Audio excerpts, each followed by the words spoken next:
Hey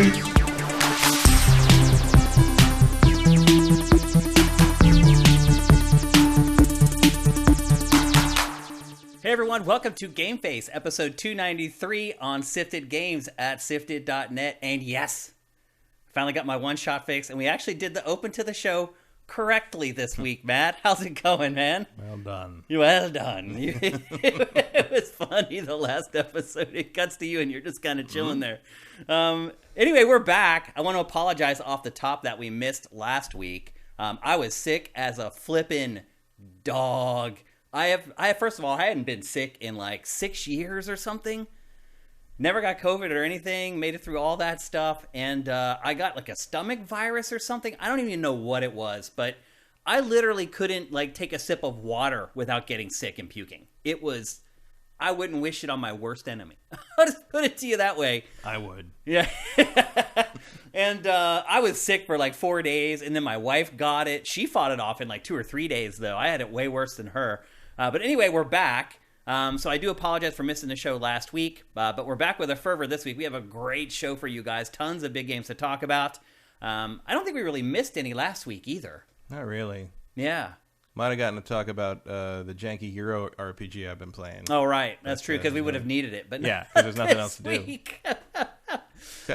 Let Shane know if you want me to talk about Elix 2, because I put up more hours than anyone should into that game for some reason.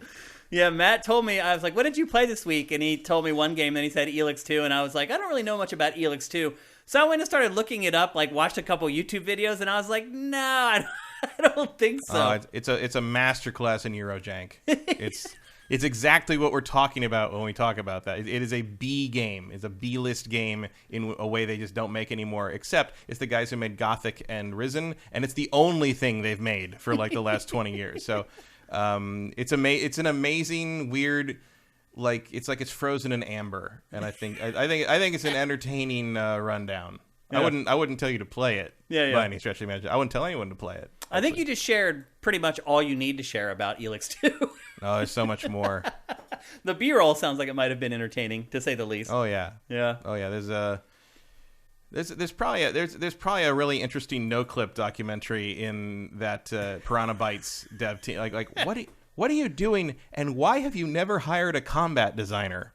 Would be my main question. Yeah. Because the combat in that game is just as bad as it's been since like Gothic 2. Wow. And I know there's people that say Gothic 2 has good combat, and they are wrong. So anyway, we're back after a week off. Also, I was not able to do Good Morning Gaming for the entire week because I felt like death. But that returned this week, and we've had 2 episodes already this week, and here we are with GameFace, with a great episode of GameFace for you guys, by the way. Also, I keep doing the Shane versus Elden Ring live streams every Saturday at 2 p.m. Pacific, 5 p.m. Eastern. Matt, I've actually made like pretty good headway.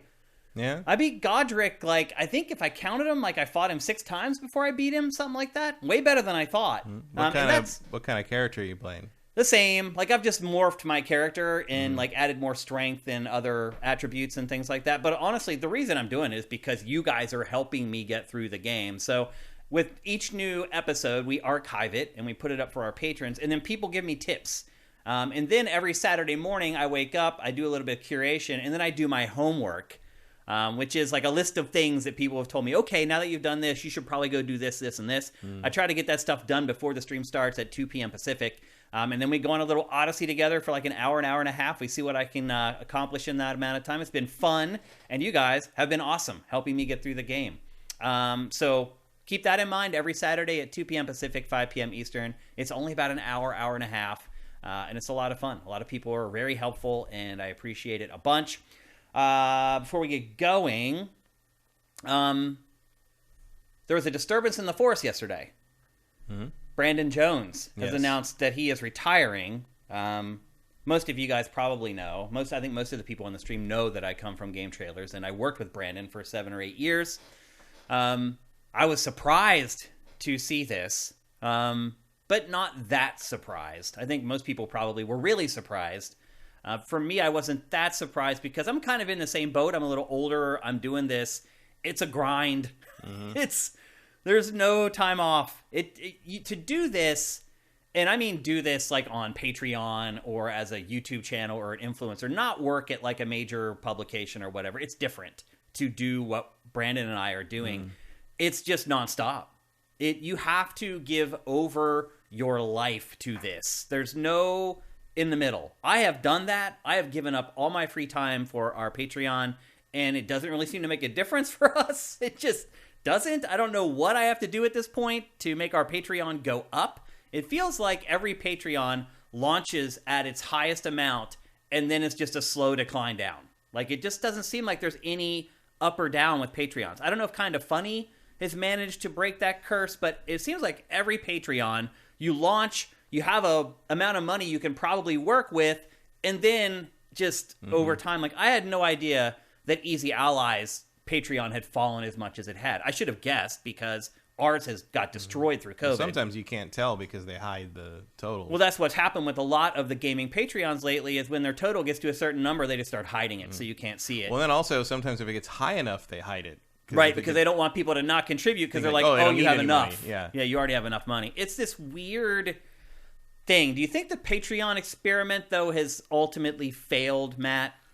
I mean, not for the people it worked for. I mean, Kind of Funny, obviously, it's been great. Yeah, there's always going to be, I think if you're like a smaller operation that's not putting a tremendous amount of time into, the production value, it more or less works. I think, a lot of the film essay YouTubers I follow or even contribute to on Patreon, like, they seem to do okay, and they're usually like a host and like a writer and a producer, like doing like one video a month, and that seems to work for them. Like, it keeps their production company, a small production company, in business. But in terms of I think it's just a matter of balance. It's like, that's a decent living if you're making one video a month or 2 videos a month, maybe doing a live stream every once in a while, like to interact with people. If you're doing like daily gaming content, like, that's a whole lot more grind for a whole lot less money. Well, I'm doing a daily podcast, Good Morning Gaming, every day. That's 20 to 30 minutes long. I do a 3-hour episode of GameFace every week. I do 2 to 3 episodes of Pachter Factor every week. All the special one-off stuff that we do, Ask Shane Anything, Dossier, I handle all that stuff. That's all me. I'm doing that all by myself. In addition to doing some curation on the weekends, so Vincent doesn't have to do it 7 days a week. It's a grind, man. It literally will kill you. Might be time to start the OnlyFans. Yeah, I'm just going to have to get nude for the money. I don't know what else I can do, but it does feel like the great Patreon experiment has kind of ultimately failed. It lasted for 5 years, it seemed like, 6 years. Yeah, I mean, it's kind of... It's sort of, it plateaued, basically. Like, if you got in good and you succeeded, you're pretty good. Yeah. If you didn't, I thought Easy Allies was that. Yeah. And like, I was shocked to see where their total is. It's less than half of what it started at. Mm-hmm. And we actually haven't been beat up that bad. We haven't fallen to less than half. I don't know if that's common. I don't know if that's like a common drop. But again, so many people that are equivalents hide the total that it's hard to tell. Yeah, it's true. So anyway, Brandon, I just want to say, like, I don't want to eulogize the guy because he's very young still. He's very fortunate to be in a position where he can. Yeah. And he's still going to do VO work, and he's still going to do, he's still going to do other stuff. He's just not going to do daily video game journalism. Well, he said he's retiring from games journalism, whatever that entails. But I love Brandon. He is an amazing guy. He is one of the best people I have ever worked with in this industry. I'm not exaggerating. I'm not conflating anything. He is just an amazing person. I talked about it a little bit on this morning's episode of Good Morning Gaming. And when I first started working at Game Trailers, he was the first guy who came to me and was like, hey, I'm Brandon. Like, let's be friends. Before that, it was like, welcome aboard. Hope everything goes great with you here. And he was the first person to come to me and like be a person and say, hey, I'm Brandon. I helped launch this thing. This is, my baby. We're very happy to have you here. Like, where are you from? He wanted to get to know me. He was the first person at GT that did that. So I will always love Brandon Jones. He's also come on GameFace several times. I don't know why he's never had me on their shows. That's always been a weird thing for some reason. He's definitely has time to come back. He does. He does now for sure. And then there were, his son has had some medical issues over the last couple of months, although he did say that he had actually made the decision last year to leave, and he's just now doing it. So I don't know how much the issues with his son has played into it. But some of it is probably like COVID putting things into a different perspective for people. I mean, Blair Herter's doing a similar thing. He announced this week that he's leaving G4 and moving to Amsterdam with his family to work for Team Liquid. Yeah. Which I know is something I remember talking to him about that years and years ago. So I think it was a thing where it's just like, oh, that made a lot of people realize, like, oh, we want to do some of these things. We got to do them. Yeah. So, I respect that. I do, too. I don't know what the hell's going on in G4. Yeah, I don't think anybody does that. Ooh. Holy moly. They killed their esports discussion show because they couldn't show any esports footage. Which makes no sense whatsoever. Because the esports companies own the footage, so they wouldn't license it. They wouldn't allow them to use it. That's like ESPN not being allowed to use NFL highlights. Yeah, well... That's so short-sighted on the part of the game publishers. Mm-hmm. But they do have a chokehold. Well, it's not the game publishers, it's the esports leagues. The leagues? I think it's the leagues wouldn't let them use the footage of the actual events. Then that's events. really stupid. Mm-hmm. Really, really stupid. Everyone running all of that stuff is stupid. Yeah. Like, no one knows how to make money on esports, so everybody's paranoid about everything. Like, oh, if we let this go, that might be where the money is. It's not. I promise it's not. It's not. You're not going to make tons of money off of licensing your footage. The only thing you could possibly get from that is more exposure. Yeah. Yeah, by letting them use it. There's a reason why the NFL lets that happen. Yeah. If you're not smart enough to look at what the NFL does and say, you know what, they're probably right. Yeah, if the NFL does it, I promise it's safe. Yes, and it's the best practice. Yeah. Yeah. They are about as conservative as you can get when it comes to like deciding what to do with their IPs. Yeah, and they guard it. Yeah. Like at every turn that they can where it makes even the slightest bit of sense to do so. Then the NFL does it. And here are these esports leagues just... Also maybe worth saying to some of these game publishers that pull trailers down or do strikes against their own promotional footage. Yeah. Which is still the weirdest thing. There are fewer of those. Like, it's still really like Rockstar, some Bandai Namco stuff.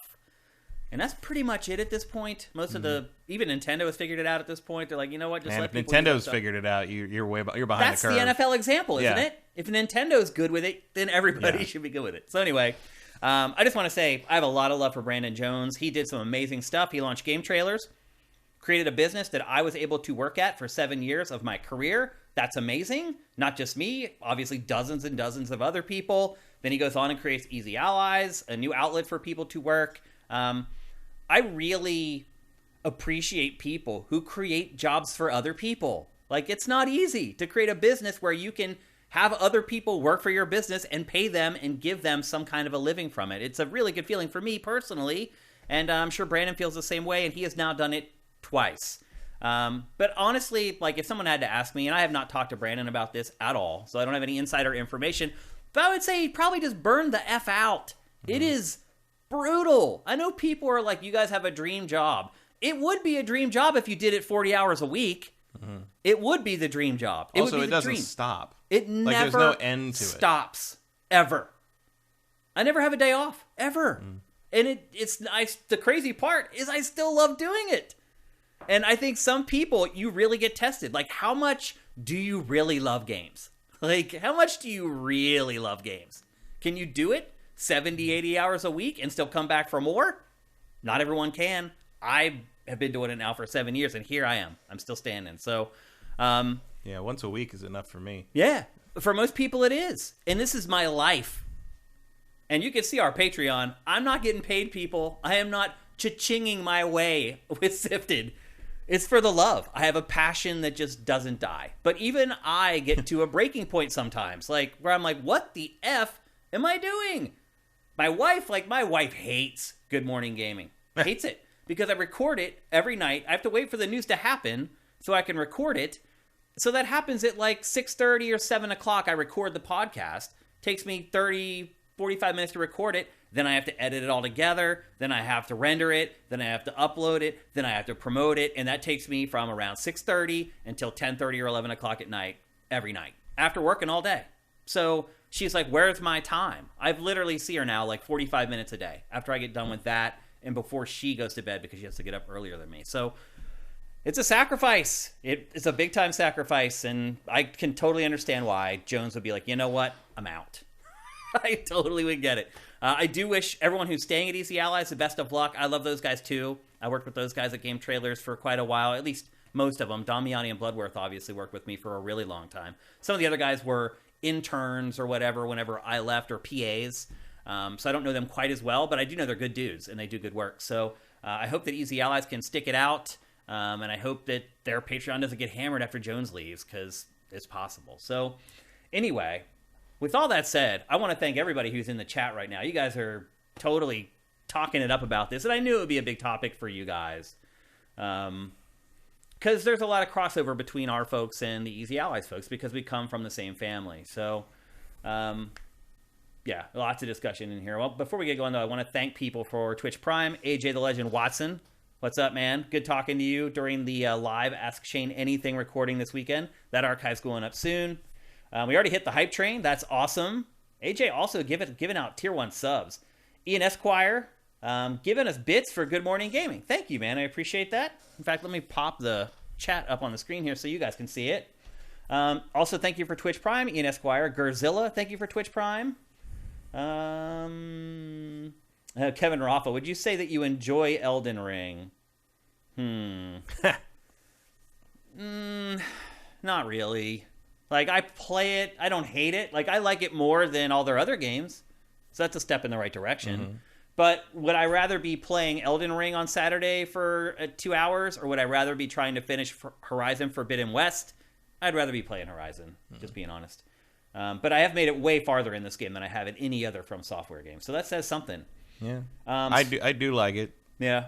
I just hit 100 hours of my second character. Wow. And level 179, I think. Wow. I'm level 120. I am a very powerful sorcerer. I got my intelligence is 80. Yeah. And just I can two-shot most stuff.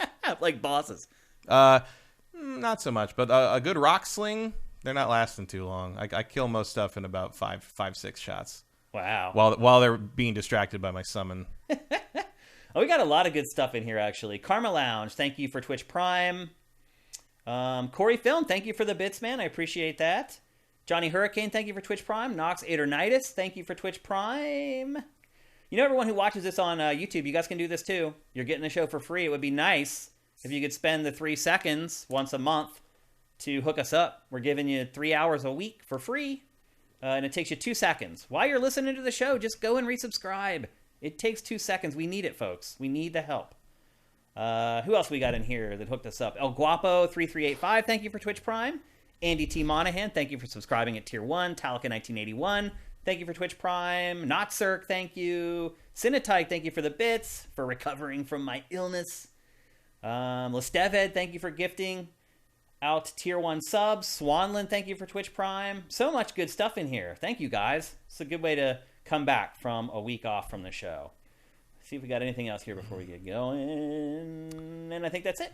In answer to Fire Native, I did do a melee build until level 60-ish on PC, the PC review copy. And then I started an Xbox Magic character just to see how the Xbox version ran mostly. But I got sucked into the Sorcerer character and have played that more now than I played the melee character. Okay. Not that I didn't enjoy the melee character, but I just always I like Magic builds in the From games. So okay, that's what I've kind of stuck with. And this is the best Magic system in any From game. This is by far the best they've ever done. The people who have watched the stream have kind of guided me along the way of pulling back a little bit from being a mage and increasing my physical abilities more. I would say the trade-off is that I think Magic stuff works better in this game if you already have a lot of experience with the series. Yeah. Because you know the ins and outs and you know how you need to behave. Mm-hmm. Whereas it's easier, I think, to get into the melee combat because the melee combat is going to forcibly teach you how these enemies work. Mm-hmm. I definitely found the melee combat a better way to learn the new systems of the game. Yeah. I had to unlearn some stuff that I was expecting to you have to approach things a little differently in this game, which I like. They did change it up more than I thought they did. Yeah. I will probably keep building this character, and in New Game Plus, I will probably build the strength side of him. I'm already building the strength of him up, so I will probably get to a point like I do in the other Dark Souls games where he is kind of a hybrid. Okay. Where he can do anything. I do feel like the game still feels like a lot of work. For instance, we were going through my inventory on the stream, and I had all these gold runes. I had no idea what to do with them. See, that goes back to Demon's Souls. So that's what I mean by like already knowing. Yeah, building on the knowledge or whatever. And they had just been sitting in my inventory for hours and hours and hours. And they're like, dude, use those. Yeah. They'll get you over the level up. Oh, I leveled up like 4 times with them.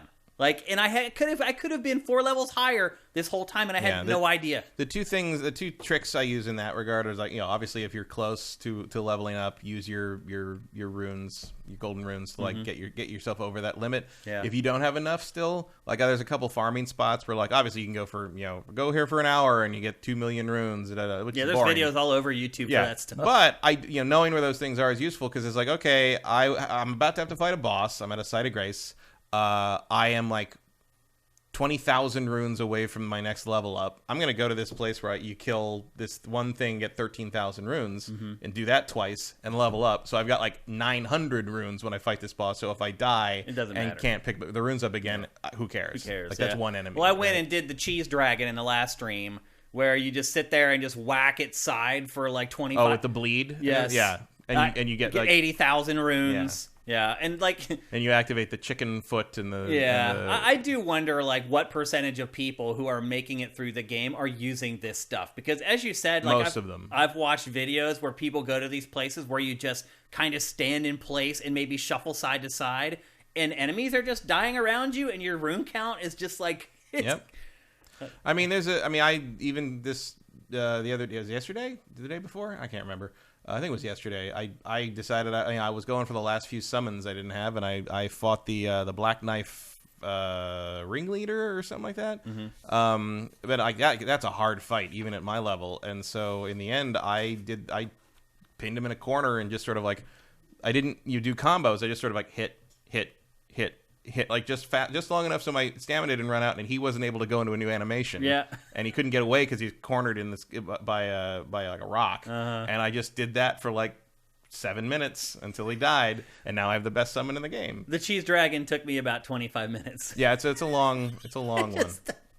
It's funny. And at first you're like, when I did that too, and then early on I'm like, I'm not doing any damage to it, and then all of a sudden you get that big chunk. Yeah. What is that? It's like, because bleed's a percentage. It's the bleeding. It doesn't matter how high level you are. If you're doing bleed damage, it's going to take the percentage off. Okay, that makes sense. Yeah. So like again, learning those systems. I felt guilty doing it. I was like, is this... I mean, that's literally what it's there for. Like, there's because it doesn't do anything else. Yeah.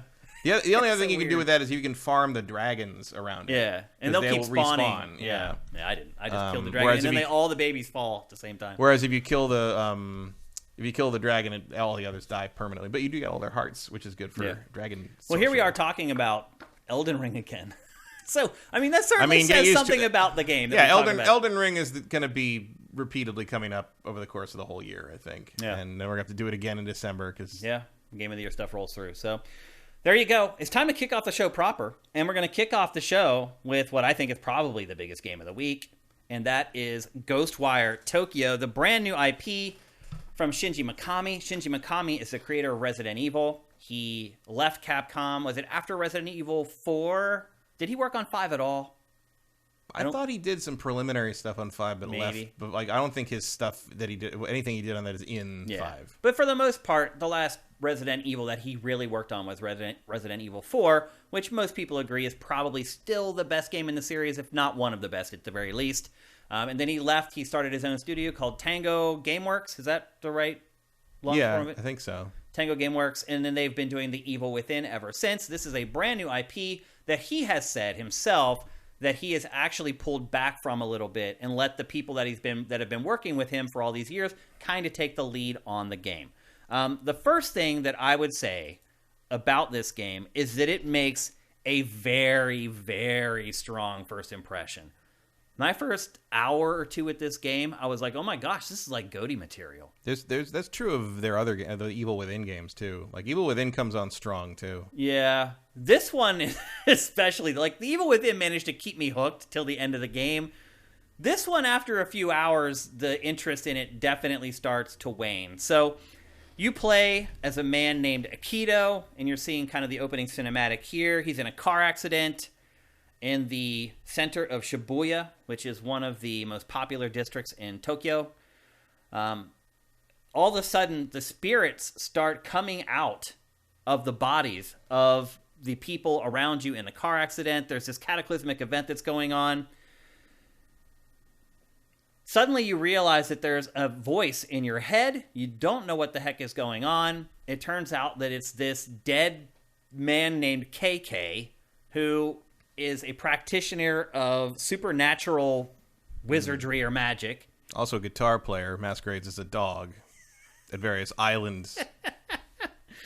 Yes. And they called him Slider. Yeah. So you can't really figure out what's going on, and then this mysterious masked person named Hanya appears on the screens in Shibuya. He basically announces some weird decree about taking people's souls and blah, blah, blah. As it turns out, he has Akito's sister, Mari, and Akito's mission really is to save Mari, but he realizes that he can't do it without the help of KK and KK's special powers, but KK also needs him because he needs his body to use as a conduit for his powers to stop Hana and his nefarious plans, and thus sets the whole plot into motion. Matt, the best analog I can compare this to is a game called The Darkness, which was another game where you had someone else in your head, and the game is narrated from the perspective of you talking to this invader inside your mind. And that's exactly how this game plays out. You have two... I definitely know what you're talking about there, but I feel like the more modern comparison would probably be Venom. Yeah. The Venom movie. Yeah. Probably not as comedic. Yeah. Well, my point is, you're right, though. The tone of this is exactly like The Darkness. It's very tongue-in-cheek. They're cracking jokes on each other. They're busting each other's cojones throughout the entire game, making fun of each other. It's not... I know it looks like a horror game, but it's really not.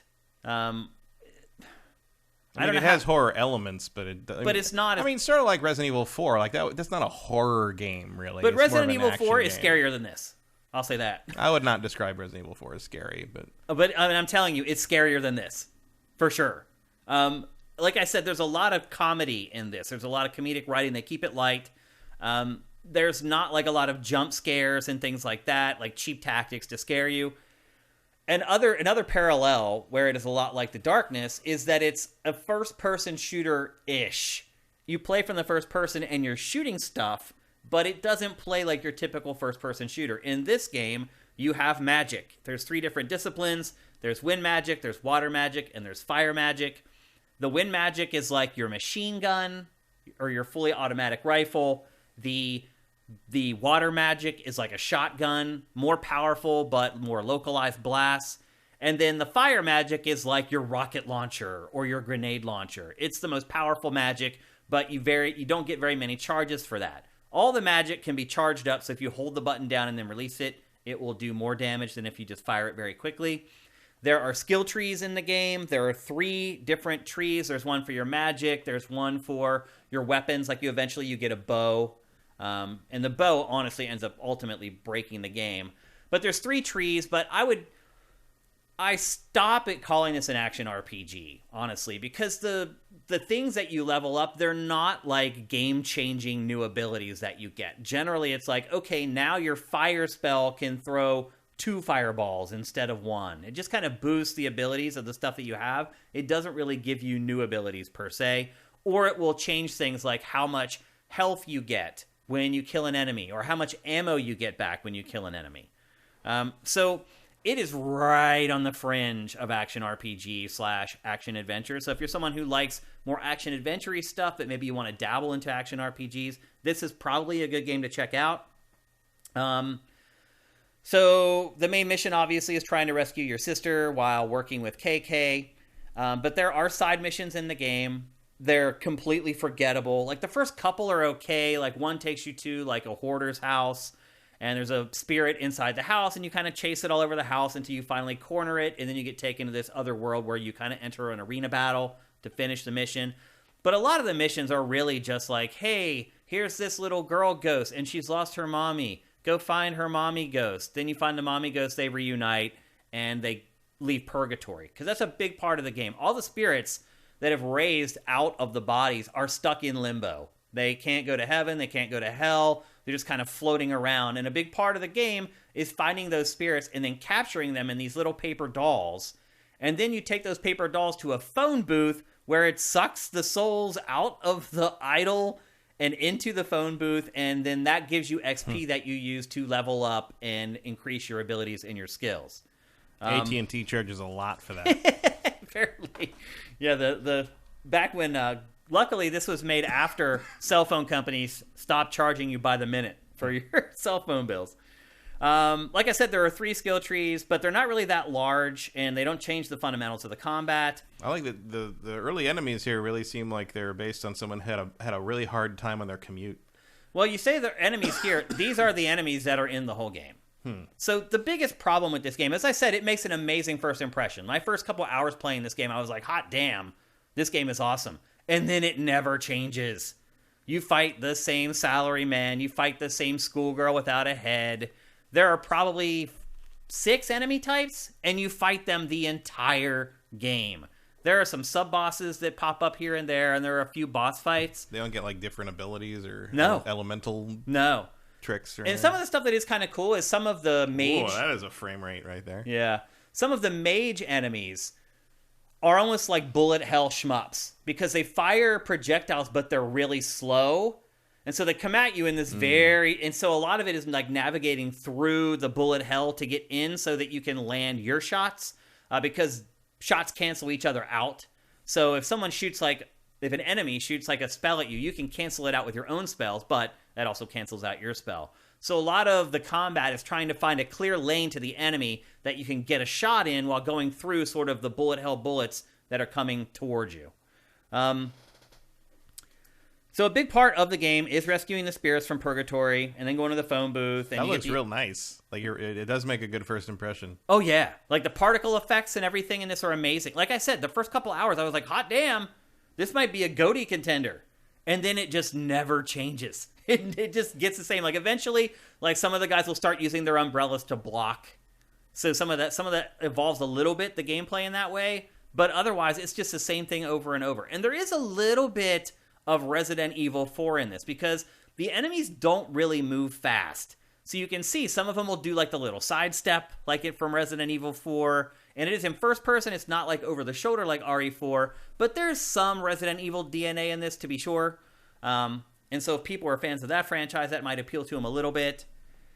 The world is extremely small. So it takes place in Shibuya. And the whole world is gated by fog. And when you get to one of these shrines that you're seeing right now in the B-roll, you basically purify the local area. And it doesn't purify that much. It may purify like 1 or 2 blocks. And the biggest challenge in the game, at least for me it was trying to figure out how to get around the fog and find a new shrine and get to that new shrine so that you can purify it and open up more area for exploration.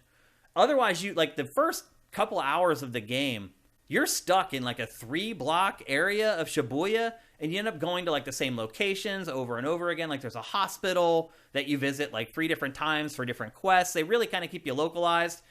And then after those first couple hours, it does start to crack open a little bit, but the world in this game in general is small. Like you end up learning the world.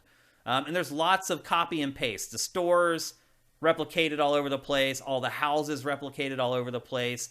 The game does have a very samey look to it throughout.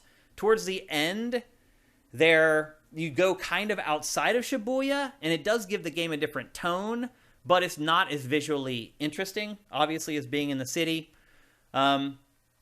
And I should also say the game itself is not that long either. It only took me about 12 hours to finish the game. I mean, that's about Mikami length. It is. Evil Within, it's basically the same length as like the Evil Within. Mm-hmm. But despite the world not being that big, everything is repetitive. Like you see the same signs over and over. You see the same houses just plop down over and over. You see the same stairways that you should be able to walk up, but you can't. Repeat it over and over again. So again, watching this B-roll, you're going to watch this and be like, this game looks flippin' awesome. It's after the first couple hours that you start to realize that there's just not much else to the game, unfortunately. The fog is infuriating.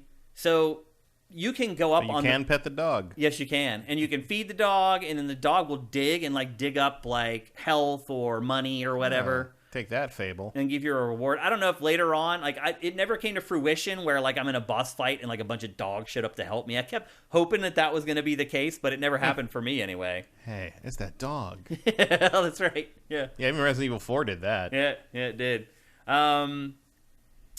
Let's see. So I was talking about the rooftop. So there's, like, there's not really verticality in the game. There is, but it's this weird thing where there are these monsters that fly in the sky, and you can grapple to them, and they'll get you up on top of the roofs. But once you get up there, you still have to figure out a way to, like, get around the fog.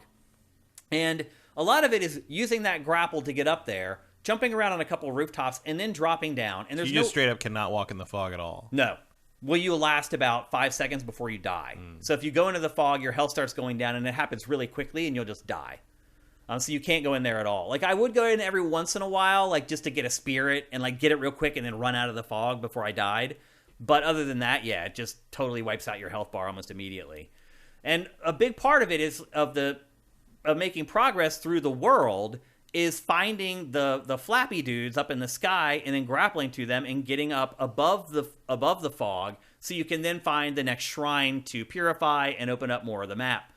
Well, the trick is they make it very hard to find the one spot where you can get the clear shot at the flappy guy to actually grapple up to him. And it just becomes this annoying trial and error process of going everywhere, down every little walkway and every little alleyway, climbing up on anything you can climb up on, trying to get a clear shot so you can get up to the rooftops. Now, late in the game, they do give you the ability to grapple without the flappy dudes. And that's when the game does open up a little bit more. But it was crazy annoying. Anytime I got stuck in this game, it was because of the fog.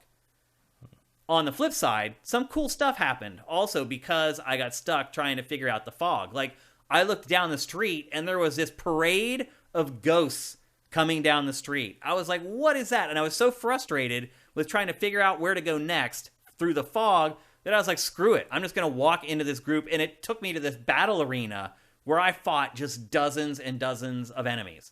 And ultimately never really got anything for it. Like, I got the money and I got, like, the ammo and stuff. Because the other part of this game is that, a lot like the recent Doom games, part of the ebb and flow of combat is getting your ammo back from the enemies that you fight.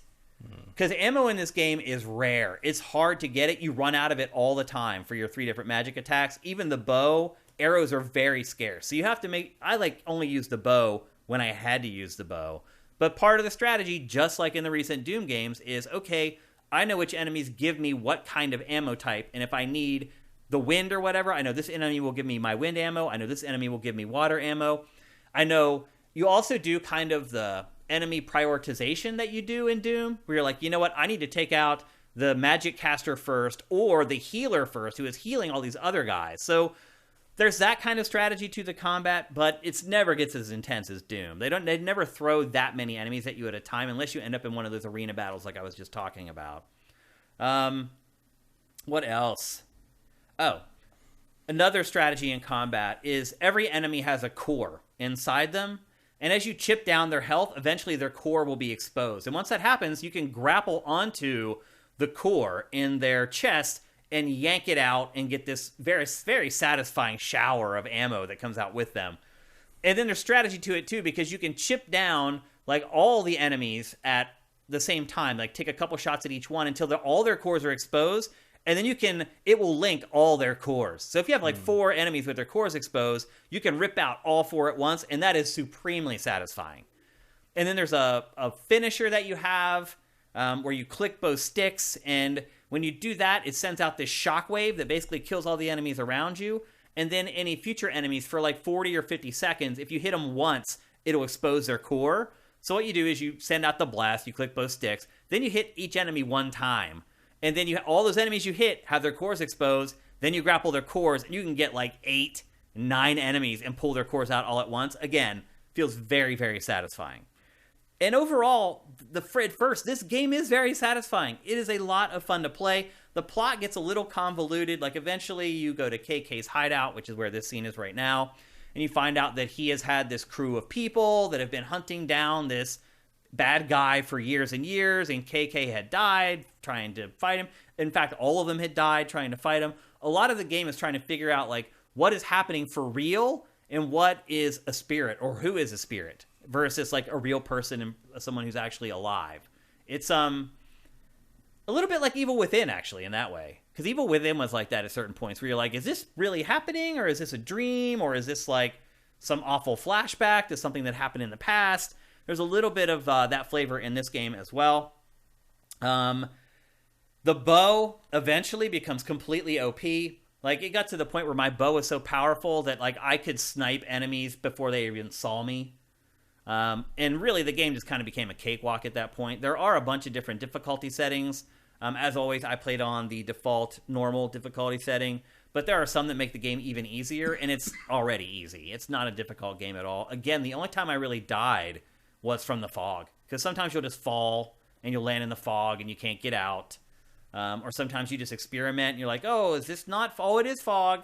And then you're scrambling, trying to climb over like a chain link fence with barbed wire on the top that you can't get over. Stuff like that, I died a lot. But for the most part, you have to almost try to die in this game. Graphically, game looks pretty good. This is a PS5 and a PC game, so I don't think it even runs on PS4, to the best of my knowledge. I don't think it does. It's not a PS5 game like Ratchet or Demon's Souls or something that was like built from the metal or written to the metal for it. But it does look good. It does have a lot of the visual trickery that we count on with PlayStation 5. It has ray tracing. If you look at the reflections in the water and the puddles on the ground, it's pretty amazing, some of the stuff. But then if you get up close to like the character models or the dog, like there's no fur shading. The character models look a little crude, a little rough. It's a good-looking game, but it's one of those games where the closer you get to stuff, the worse it looks, which seems to be pretty common in this day and age with where this generation of consoles is at right now. But overall, it does look great, and it is, again, very satisfying. Here you can see the 3 different trees. So you have one for your magic, you have one for your equipment, and then you have just one for your general abilities. But none of them are all that big. You know, compared to most action RPGs, they're pretty small. They're about half the size, or roughly, something like that. What else?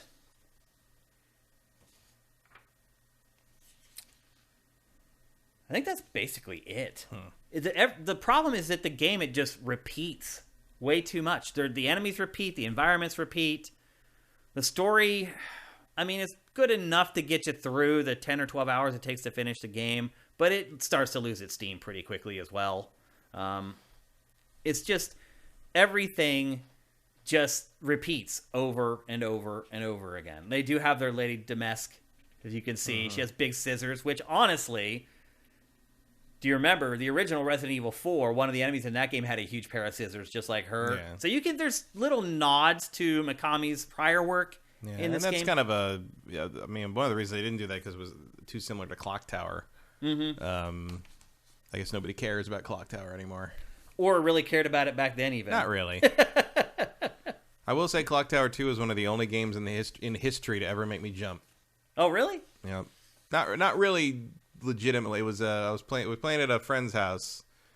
It was a PS1 game. Jesus.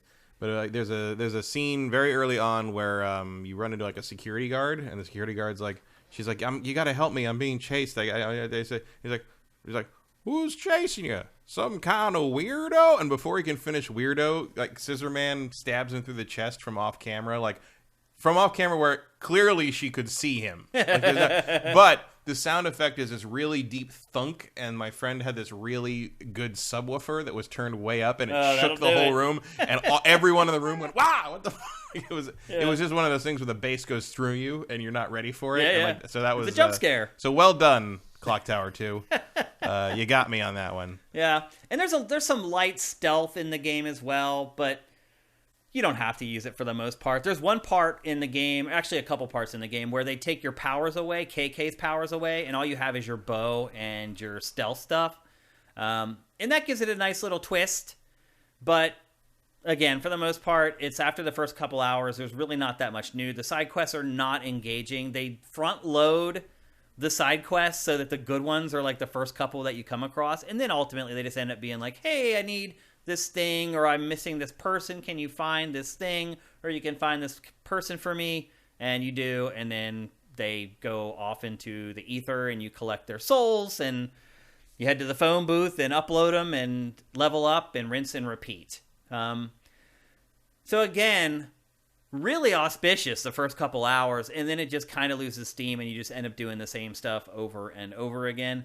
I did go through this game pretty quickly, as far as like just starting it and playing through the whole thing, because I was sick last week and I hate playing games when I'm sick. I don't know why. It's like the last thing I want to do. I did catch up on a couple movies that I've been waiting to watch while I was sick, but I do not enjoy playing games when I'm ill. I don't know why it is. So I had the code for this, and I just didn't feel like playing it. So when I finally did feel better, I did plow through this game in like day and a half or 2 days. So take that for what it's worth. I'm used to doing that, though. It usually doesn't affect my opinion all that much. But yeah, I would say I'm a little disappointed in it ultimately, Matt. Do you have any questions about it? Not really. Chat, if you guys have any questions about it, I'll answer them as well. I guess it sounds like a wait for a sale kind of thing. I would not buy this at full price. And obviously it's a PS5 game, so it's probably selling for $70. Yeah, I think I'm sure there's some digital deluxe thing. It's even more. Yeah, so I would definitely not recommend this at $60 even. $40 probably. I think it's probably the sweet spot for it. I mean, it'd probably be $40 around early May. Yeah. One thing I would say too is that there aren't a lot of games like this. Yeah. Like, I had to go back to The Darkness from, like, when did The Darkness come out? 13 years ago? First one, yeah, I think it's way back there. Yeah. So I had to go back. Second one was not as good. It wasn't, yeah. But I had to go back that far to find a true analog to this game, which is kind of good. You know, it's if you have a lot of disposable income and you place a high priority on playing stuff that does feel new and fresh, the first few hours of this, for someone who has a lot of money, probably worth the money that you're going to spend on it. But if you're someone who's frugal and let's be honest, this month has been insane, Matt. Yeah, there's other stuff to play. I mean, that's really tough that this game came out in this window, because I might be a little more apt to recommend it if it came out in the middle of June or something like that. Obviously, this needed to come out, or at least at a certain point, it needed to come out this fiscal quarter. I don't know if it matters now that Bethesda owns Microsoft, and this is a PlayStation exclusive from a Bethesda game that Microsoft owns. I think this is the last one of those, though. Yeah, I think so. I mean, yeah, the contract's got to be fulfilled. I'm sure this will pop up on Game Pass in a year. Eventually, yeah. You're probably right. It probably has like a year exclusivity or something like that, and then it'll be a Game Pass game or whatever. And maybe that's the smart play, is to just wait for when you can play it basically for free on Game Pass. But the tone of the game is unique. Again, the character inside your head motif is something that doesn't happen that much in games anymore. Or really, ever, for that matter. And it does do a good job. Johnny Silverhand. Yeah, that's right. There's another one. But it does do a pretty good job of recreating Shibuya. I definitely felt like I was there, and I have been there countless times. So I feel like I have a pretty good read on whether they did a good job at that stuff or not. And I do feel like they did a good job of it, but it's minuscule compared to the real Shibuya 1. And it only has like a token couple areas that people will recognize. Obviously, the one is the big intersection that everyone sees on the interwebs, where billions of people cross every time the lights change. That's here. Although all the stores and buildings have been changed, they don't have to pay the licensing for them or whatever. But the names are similar enough that you know what they're supposed to be anyway. And look, I would say I enjoyed most of my time playing this. It wasn't like it was a chore. The fog stuff is annoying, and that definitely got on my nerves. And there aren't enough. That's one thing I will say Elden Ring did pretty well, is if you get frustrated, there's something else to do. In this game, there's really not. There's all these side missions that'll pop up, but when you start doing them, they're not that interesting. And so if you get to the point like I did, where you're frustrated with trying to figure out your way around the fog or how to get through the buildings and stuff like that, there's not a lot of ways to kind of just pass your time while you wait for that epiphany that you need to figure out how to get through that stuff. Let me take a look at chat here and see if people have questions. Kevin Rafa, is the game hard? No, I already kind of answered that for you. I don't find it hard at all. There are harder difficulty settings that you can maybe jack it up to get more of a challenge, but I really had very little challenge in this game. In fact, the game got easier as it went, as I leveled up my magic abilities, and especially as I leveled up the bow, because the range on the magic isn't very far, even after you've leveled it all the way up, but the range on the bow just gets absurd, like to where like they can't even see you and you're killing them and sniping them from like 2 blocks away or whatever. So no, the game is not difficult at all. Let's see. What other questions you guys got here? Kevin Rafa, can you explore the city after completing the game? I honestly don't know. I did not go back and check. Sorry. I should have done that. You're right. Scorpio's Fine, it says Evil Within is 18 to 20 hours. Just finished both. Okay, well then this game is shorter than Evil Within. I thought I finished Evil Within in like 14 hours, though. Yeah, I mean, I don't think I finished the first one. I finished the first one. I did not finish the sequel. I thought both of them felt too long, even for what they were. Yeah. Kongrim 1, how are the sound effects and soundtrack? They're great. The audio in this game is really good. The voice acting, okay, not exceptional. But the sound effects and the sounds of the enemies, I just got a new receiver, and I have really good like surround, like satellite speakers that are behind me. And when I would be out in the open world in Shibuya, I could hear like the demons like off in the distance, like wheezing or just like going through their animation routines or whatever. And it was unsettling for sure. In fact, that might have been the scariest part of the game. Now that I think about it, the audio. So yeah, I think the audio is really good. And again, I just got a new receiver with Dolby Atmos and all this other crap, and it sounds amazing on it. So yeah, it's really good. See what else? Not Sir, do you think there's DLC in the pipeline? They haven't talked about it. No. Which probably means no, I would guess. It depends. Like, I guess it kind of depends what the contracts are for. I feel if there's no contract in place for DLC, then Bethesda's probably going to pull out of it. Yeah, because why would it? It's like, wait, we're going to do DLC for a PlayStation or maybe exclusive. it would come along at the same time as the other versions. Yeah. The Xbox version or something. That's possible. You're right. DLC could maybe come out when it finally loses its exclusivity on PlayStation. Yeah, like I could see like the one that comes out in a year being like on Xbox being like the the definitive edition or the KK's cut or something like that, and like you get an update for that on PlayStation, and then it's like one unit on the. That's Xbox. Possible. If you're asking if there's like this obvious like cliffhanger or hook that just blatantly screams DLC, there's not. There's no like microtransaction stuff in it. I have not seen any like microtransactions. Selling you outfits or anything? No, I haven't seen anything like that. There are outfits that you unlock and you get as you play through the game. That seems weird for a game that's first person, but yeah, and they don't seem to do much. They show up in the cutscenes, but it doesn't give you like more powers or anything like that. They're not tied into your actual abilities in any way. They're just cosmetics. And you're right, that's weird because you don't really see your character hardly at all unless you're in a cutscene. Kongrim 1, does it seem like a possible cult hit? That's a good one because they're generally cult hits. There's a certain level of weird that needs to be imparted into the game. And I would argue that this game probably does have enough of that. Just like the main bad guy right there, Hanya. Him and his crew of miscreants are weird. And the plot in the game doesn't make a lot of sense. And like you're like, wait a minute, why does he care about my character's sister when I'm just some dude who got in a car accident in Shibuya? There's definitely some X factors in this game where I'm just like, what is even going on? And that generally tends to feed into games becoming cult hits. But if The Darkness didn't become a cult hit, and I don't think it did, then I think this probably won't either. The best thing about The Darkness is that you can watch all of To Kill a Mockingbird. Oh, that's right. I forgot about that. To Kill a Mockingbird is there in its entirety. When you're sitting on the couch with your girlfriend at the beginning of the game, and there's a TV in like a subway station or something that's playing The Man with the Golden Arm. And the whole thing is in there. Dang. One thing I realized too, Matt, after Black and white movies don't cost a lot. Yeah. One thing I realized after playing this too, and then I watched a trailer, is that if you watch a trailer for this, you pretty much see the whole game in the trailer. You see all the enemies. You see pretty much all the locations. You see all your abilities that you ever get. You even see some of the like late game powered up abilities that you get when you're almost finishing the game. You see most of the cinematics. It's not like an overly cinematic game, and they use a lot of them in the trailers. There's not much left to the imagination if you watch one of the later trailers for this game, which is crazy because they're like 90 seconds long. But it just goes to show you that there's just a lot of the stuff in it that's really repetitive. Sneaky asks, does it feel like you're in Japan, or is it like another American game just with a Japan filter on it? No, you feel like you're in Japan. In fact, by default, it uses Japanese voiceover. You have to select the English voiceover. That's funny. I've seen a couple places where people are like, it doesn't feel Japanese enough to me.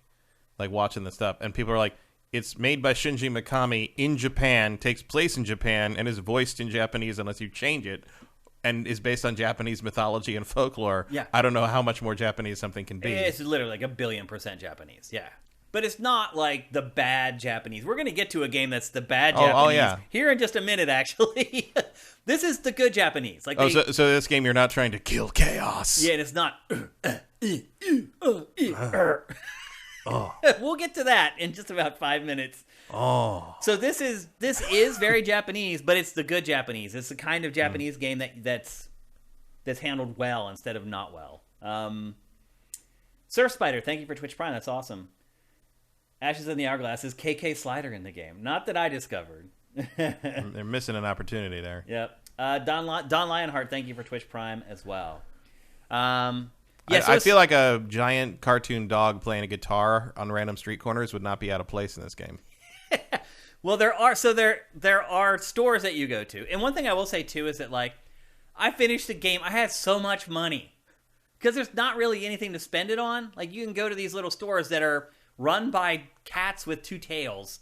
Again, I believe something from Japanese everything folklore. in there. Yeah. The wing guys you grapple to are Tengu, I'm pretty sure. Yeah, they're called Tengu in the game, too. Yeah. So, yeah, I mean, as someone who's been to Japan a lot and spent a lot of time in Japan, I think it handles it really well. So that's certainly another positive for the game.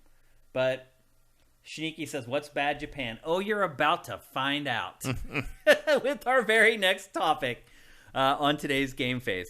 But it looks like that's all the questions we have in chat. I guess overall I would say I am a little disappointed in the game. I would probably call myself a Mikami fan. I look forward to all of his games. Some of his games have been, I believe, some of the best games ever made for the time that they were released. He always seems to be pushing the envelope in some way. But one thing I would say is that I can tell that he did not have much of a hand in making this game, and it was his underlings who were working on it.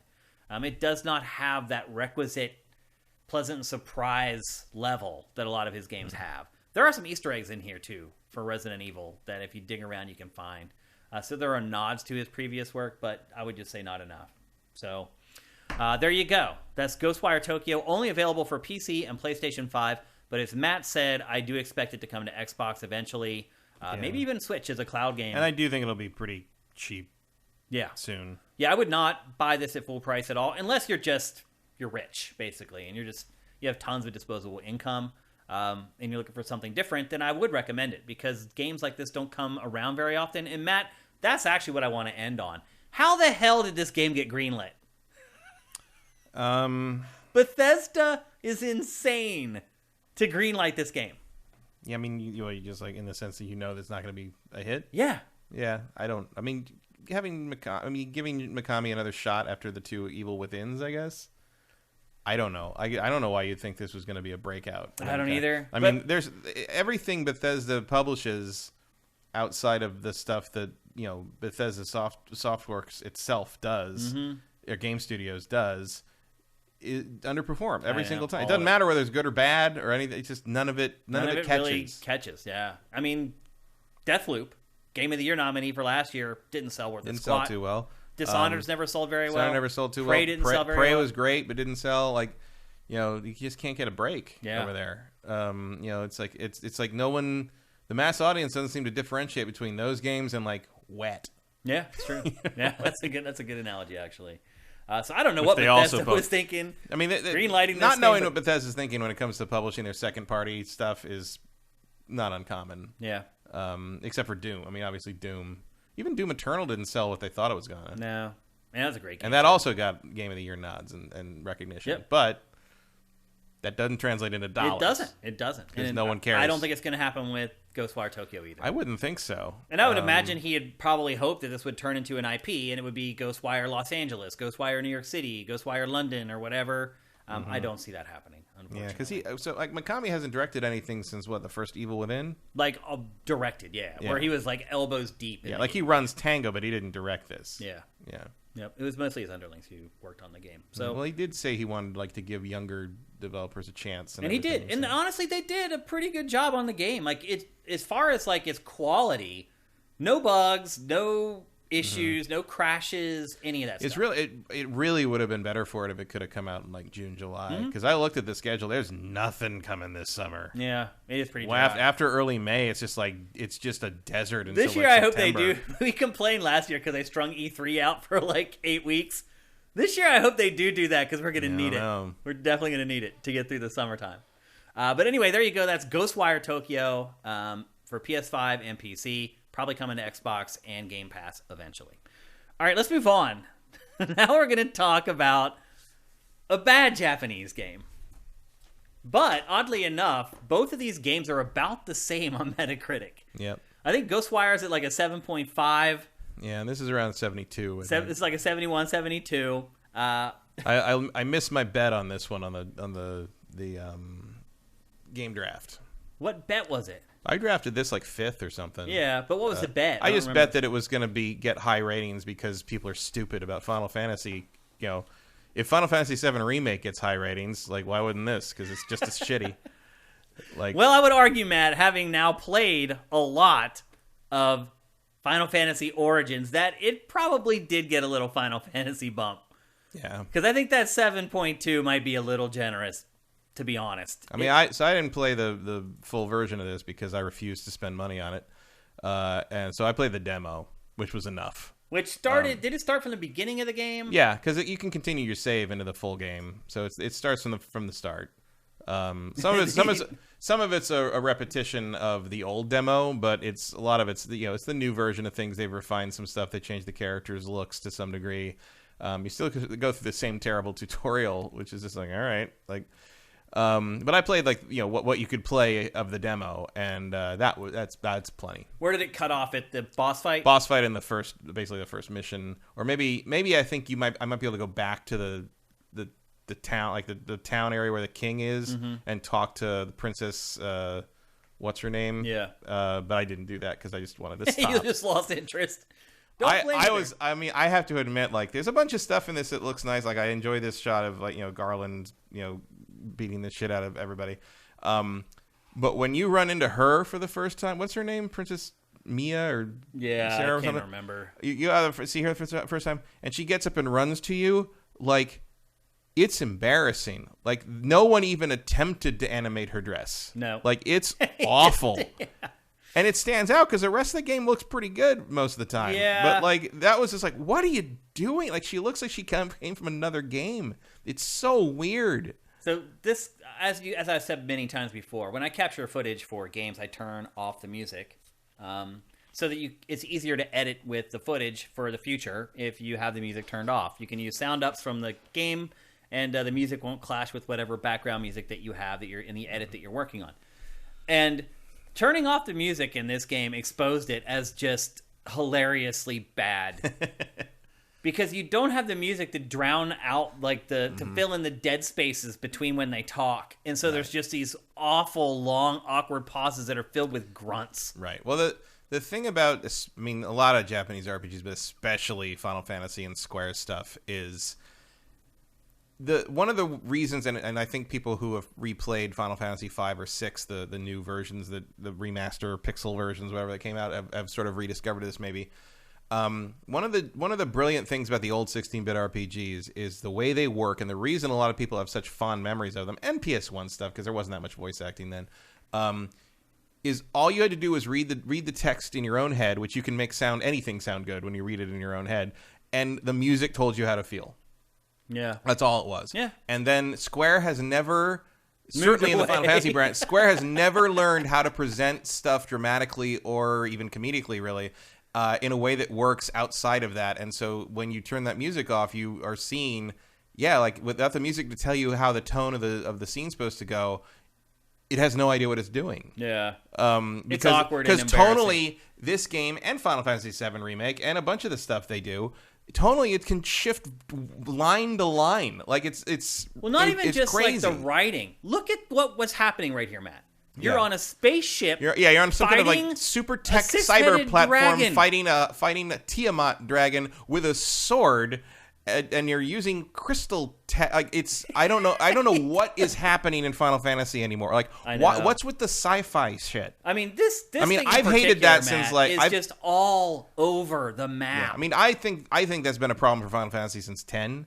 Like 10 sort of had that weird sort of mix of like futurism and I mean 7 did it too, but 7 felt like a world that the world of 7 felt pretty coherent to me. So did 8. 9 went more medieval fantasy. You go from a spaceship fighting a 6-headed dragon to a field of grain. With Frank Sinatra playing. And you're like, what are you doing? Like, it is just everywhere. This whole game is like totally this. Nonsensical. From beginning to end, the plot makes no sense. What the hell? These are supposed to be the 4 warriors of light or whatever. Like are they from another time? I don't know. Are they from our Earth and just got zapped? Because they don't seem like they know each other. They don't. All of a sudden they show up and they're like, hey, we all have the same rocks. And then let's be bros. In the original, so it's a remake of Final Fantasy 1, basically. Right. And in the original Final Fantasy 1, you get sent out to do stuff to prove yourself before you get sent after Garland to rescue him and stuff.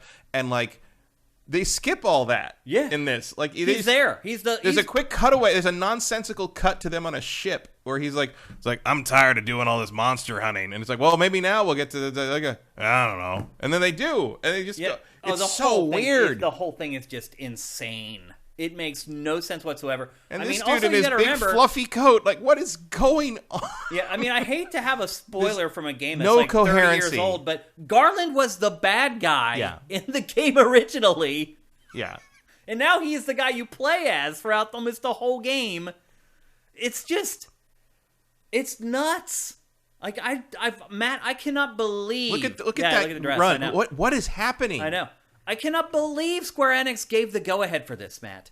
I mean, I can believe they gave the go-ahead for it in the sense that, like, the concept isn't a bad idea. In terms of, like, doing a character action game that retells the story of Final Fantasy 1. Like, okay, I can get behind that. Like, Final Fantasy 7 Remake is essentially the same kind of idea with a more RPG, like, grounded combat system. But, like, that worked. That sold. I mean, I thought it was terrible, but it sold. Like, it was successful. So, like, why not?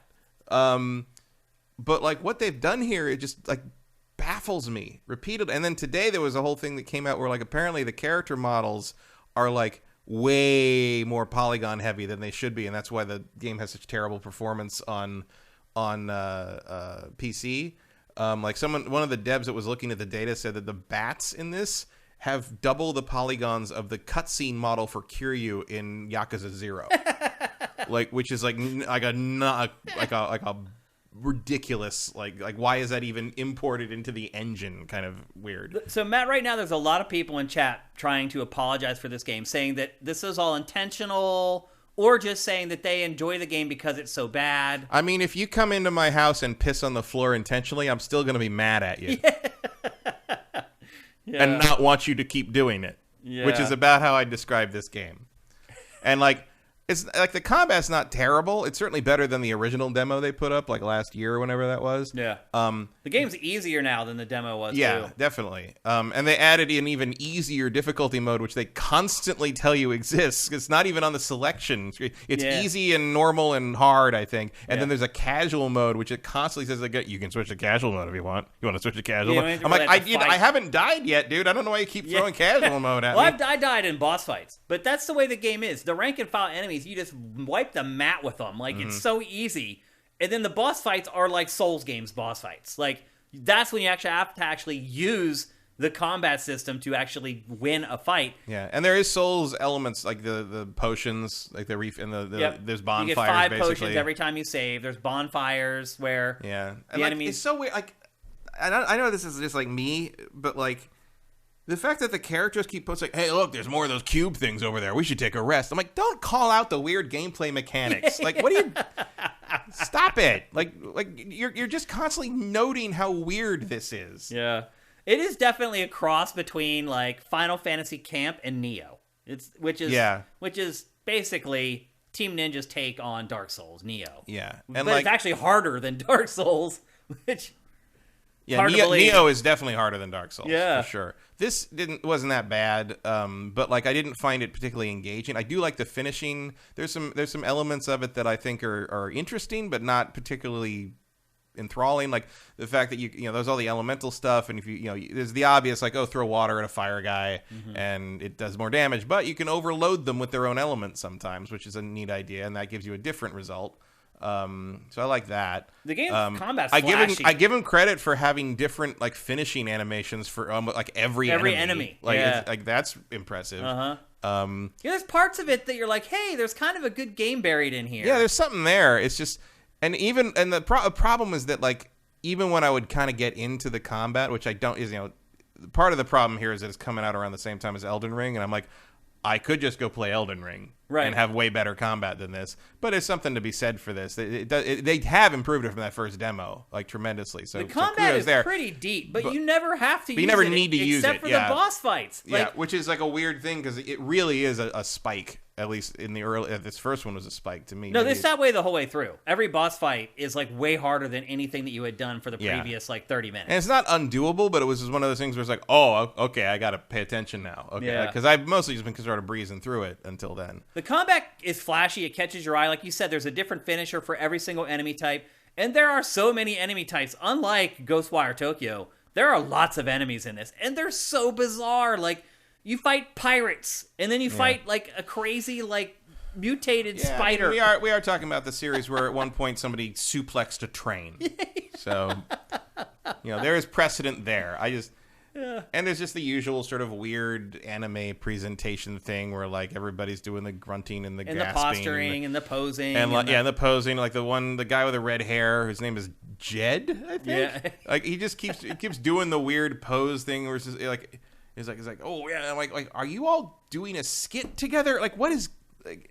There he's doing it again. And he always does the thing with his chin where you takes his thumb off the end of his chin. Yeah, and which I'm like, I don't think that's a universal gesture, guys. Yeah, but the crazy thing, there's actually tons of depth to this game and the combat. But then it goes back to one of the cutscenes, and I'm embarrassed to be playing it all over again. Yeah, that's an issue. Like there's tutorials. That looks cool. In like this. that. I mean, I remember that design in the original Final Fantasy. That's cool that they did that. I like that. Yeah. And the combat is actually pretty deep. Like, there's this system called the Soul Shield, where on the PlayStation controller you hold, like, the circle button, and there's a risk-reward to it because it creates a wider window to block the enemy, and then you can counter very quickly and do a lot of damage, but you also can basically break yourself and leave yourself completely helpless and open to attacks. But again, like, you never have to use it. Like, I didn't even use it on any of the bosses. Like... I mean, you can kill them faster with it, because like especially if it's a character that's doing the purple attack, so you can like use their ability against them, right? Because you basically get a quick use of their ability if you do the shield block. Yep. And you take way less break damage than you would have if you blocked it normally. And there's some attacks that will just break your block anyway because they last so long, and the only way to do it is to shield block. So that's an interesting dynamic, but like I just don't feel like the game explains like best case. It's terrible at explaining itself. Like I never could figure out when to use the Soul Shield. I'm like, so I didn't. I hardly ever use it throughout the game, and I didn't need it. Even the bosses, like I hardly used it, and I still managed to beat them. And you're right, it probably maybe took a little longer to beat them, but yeah. And the other problem I have with that is like, Elden Ring is not great at explaining some things. You got to learn how some things work and that the counter. But like, you know what? I learned that almost all that stuff I learned in Elden Ring fighting normal enemies. Mm-hmm. I do not in this game. It's like the normal enemies you can just beat with like basic attacks. You can use the same and then you get to a boss, and if you haven't learned those systems, but the game doesn't try to teach you them by giving you enemy. Because at a certain point in Stormvale Castle in Elden Ring, I'm like, I'm not damaging these guys. Right. What am I supposed to do? And then I learned how to do the counter, and that the counter would stun them, and then I could do the critical, and I'm okay. That's how that works. I get that. But and that was just on normal enemies. There's nothing like that in this. It's you just breeze through stuff until you get to a boss, and you're like, well, I hope I have the tools I need. Yep. And generally you do, but like you haven't been forced to learn how all that stuff works on kind of a nitty gritty level. So it's not second nature unless you've decided that like, oh, I'm going to learn how this works just in case, or like maybe a boss I guess teaches you need to do that. But then like you're sort of busy working your way through the regular enemies then, because you don't need to do that to beat them, but you kind of want to do that so you get more practice. So when you're fighting a boss, you kind of know how that works. But then you got to learn the boss's timing. I mean, I don't know why that's less interesting than what like Souls games do, but it is less interesting. And it's so well, it doesn't build your skills for the tougher battles that you're going to have to take part in. It's faster, and like you can interrupt yourself. You can cancel into blocks easier in this, obviously. Yeah. It's a little more Devil May Cry-ish, but then you get to a point where I'm like, why am I just not playing Devil May Cry? Right. Like it's like there's better versions of both the Souls elements in this game. You could play a Dark Souls game, and in the more character action elements, you could play Devil May Cry or Bayonetta. Yeah, that are way better than this. So I don't like. It feels like it's just sort of taking these two subgenres and mashing them together and getting something worse than both of them. Yeah, and the weird part is like, so as you play, you have two guys who fight alongside you, but you're supposed to be the four heroes of light. Yeah, and they bring that up. They're like, your crystals are the wrong color. Yeah, and there's supposed to be four of you, so we're kind of reluctant to do this. But you can never fight with all four of them at once. You have to choose to leave one of them out of the party, and one of them is a magic caster, and that seemed to be the one that I always left out for whatever reason. Maybe I ended up playing a mage more than the other classes. Really? For me, I just found the elemental stuff more interesting. That is one cool thing about this game and it's kind of important, is that you can basically have two different classes or jobs lined up at once, and you can swap between them at will. And that's kind of cool. One thing that I did notice, though, is I recorded, I don't know, probably the first 2 or 3 hours of this game, and then I usually take that footage and chop it down into like 20 minutes of B-roll of the best stuff. And when going through it's so dark. It is. Going through all that footage, you spend so much time in menus. Yeah, because the gear in this... endless gear. Endless. And you're not only outfitting your character, you're outfitting all the other party members... And you're just constantly getting something that's either the same or just one level higher. And they're not good menus. No, and they're hard to navigate.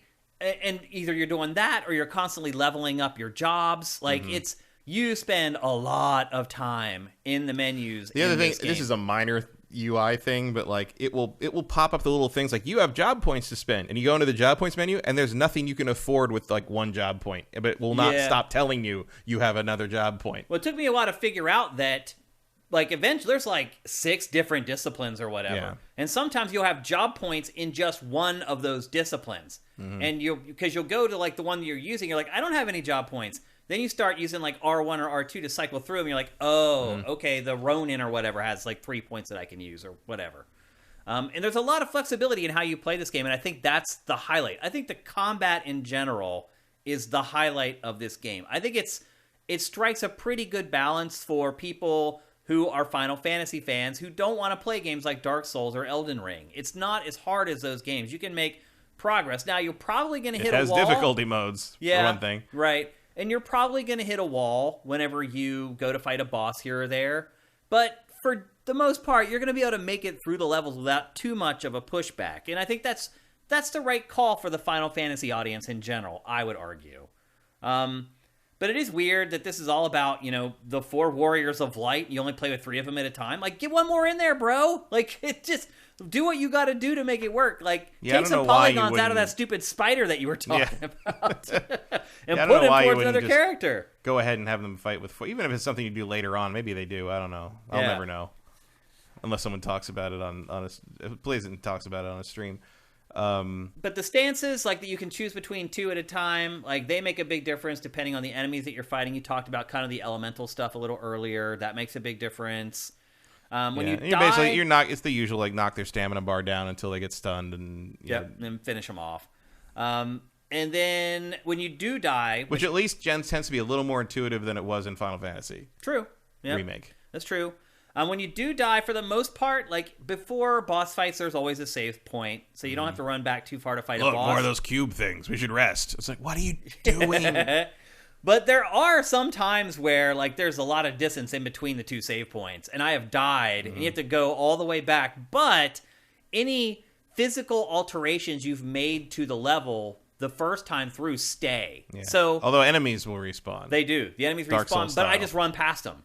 because now you really are a Dark Souls player. Seriously, yeah. And I've also discovered that in Elden Ring. Oh, Sometimes just running past just everything. Go past them. Is the best thing to do. There's a point at which it's just not worth your time. It's not. It's not worth the stress. It's not worth dying and like having to go back and get your stuff. That's one of the reasons the farm sections are a big thing with those, because those are more worth your time to farm up and get a few levels as opposed to just fighting these individual enemies for like however long. It's going to take less time to just farm for a bit. Yeah, and you have a bit more control over it too. You're more likely to succeed at it. Yeah, this though, like you get job levels like candy in this game. Like just constantly happening. Oh, I mean, just watching the B-roll, you see it just over and over again. Job level up, job level up, job level up. Yeah. And again, that's why you're always in the menus in this game. Yeah, it's kind of counterproductive because there's a point at which it just progress by necessity is so incremental because of that, and especially with the loot. Yep. It just feels like, does it matter? I know. Should I even be doing this? Does it matter that I got +2 more because I got a great sword +6 instead of 4? Like, and I don't know. Like, I don't know. I'm never gonna. I didn't play it long enough to really discover that, and because I don't care. Yeah, technically and artistically, it's pretty much a disaster. The cutscenes are horribly edited. The camera angles that you choose for the cutscenes are weird. The cuts are weird. Once I did turn the music back on, the audio cuts out, just cuts off. Like, there's no fades. Like, it's just a mess, like artistically and graphically and audio-wise. The main guy is completely... Jack is horrible. Like, just like there's a way to do a gruff, like, no nonsense sort of like all business protagonist and make him like at least like interesting, and it just doesn't happen here. Like I don't care why he's so mad all the time. I don't either. Like, and no one else seems to really notice. It's no, very they're just weird. Like la-di-dee, la-di-da. It's like everybody's having their own story, their own conversation, and not ignoring him. Like, why in the world is that princess so enamored of him when he's a complete ass to her the whole time? Yep. And there's like no consistent anything to this game. It's like we said, you start the game, you're on a spaceship fighting a 6-headed dragon. Next thing you know, you're in some king's court, right, in like a traditional fantasy setting. And now you're in an evil temple. Right, then you're walking through like a village full of peasants. Like the whole thing makes no. But he's wearing sense. like J. Crew. Yeah, you know? And you're like, what? And he wears headphones. Like, where did the headphones come from? Like, what did came from Scalebound? That was. It's just crazy. He bought him from the Scalebound guy after he got fired. And I guess really at the end of it all, I'm just wondering, who is this game for, Matt? I don't know. Because Final Fantasy fans, I don't believe, are going to like this game at all. The storytelling's terrible. The story is absurd. I think they're gonna. And stupid. I mean, I've already seen like the Final Fantasy fans have convinced themselves they like this game. Oh, they like it. Mostly, I think. Wow. But I think you're going to eventually see like it's going to have that thing where like, 6 months from now, suddenly everybody can finally talk about its flaws without getting dogpiled by things. Good Lord. I mean, they're so obvious. Not as bad as Elden Ring. I mean, it's you're at the. I mean, Stephanie Sterling has made at least 2 videos already about how toxic it can be, pointing out a flaw in Elden Ring. Right. Yeah. Like literal death threats for like noting that like this isn't perfect. So silly. But so it's not that bad. But I do think people are so starved for modern Final Fantasy content that I think they're just gonna like convince themselves they like it. Well, what I'm going to tell you is if you're one of those people who loves Final Fantasy, if you support stuff like this, you're going to keep getting more of it. And I don't care how much you've deluded yourself into believing it, this game is a piece of crap. I mean, I'd say the same thing about Final Fantasy Remake, but what do I know? I mean, I didn't enjoy Remake all that much. No, to be fair, you're not going to get any more of that anytime soon, apparently. Yeah, doesn't look like it. I feel bad for the people who liked Final Fantasy Remake. Like I don't know if we're gonna get that part 2 this generation. Final Fantasy 16. I hope we do. Hopefully, not too far away. I think that's really far away. I think it's next year if we're lucky. Yeah. We might see it this year. I think we're gonna see it this year, probably at E3 time. Yeah. But like, I don't think so. Like, it's a bad time to be a Final Fantasy fan, I think. Even if you liked Final Fantasy Remake, I just feel like they're gonna blue ball you for all your work. And if you think Final Fantasy Remake Part 2 is the end, no, there's got to be at least 4 of those. Yeah, you're gonna be buying those till 2033.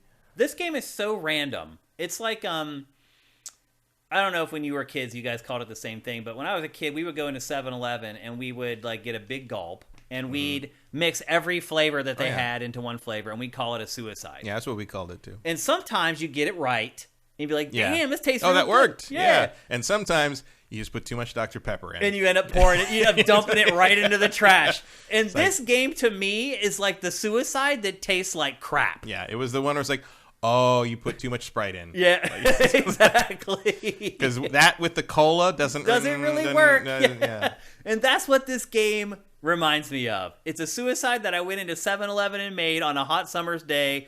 We're just like, nope. And I walked out, took one sip of it, and just dumped it into the trash like can. Like you respect the idea. Yeah. You respect what was trying to happen, but it didn't happen. It just didn't. Yeah.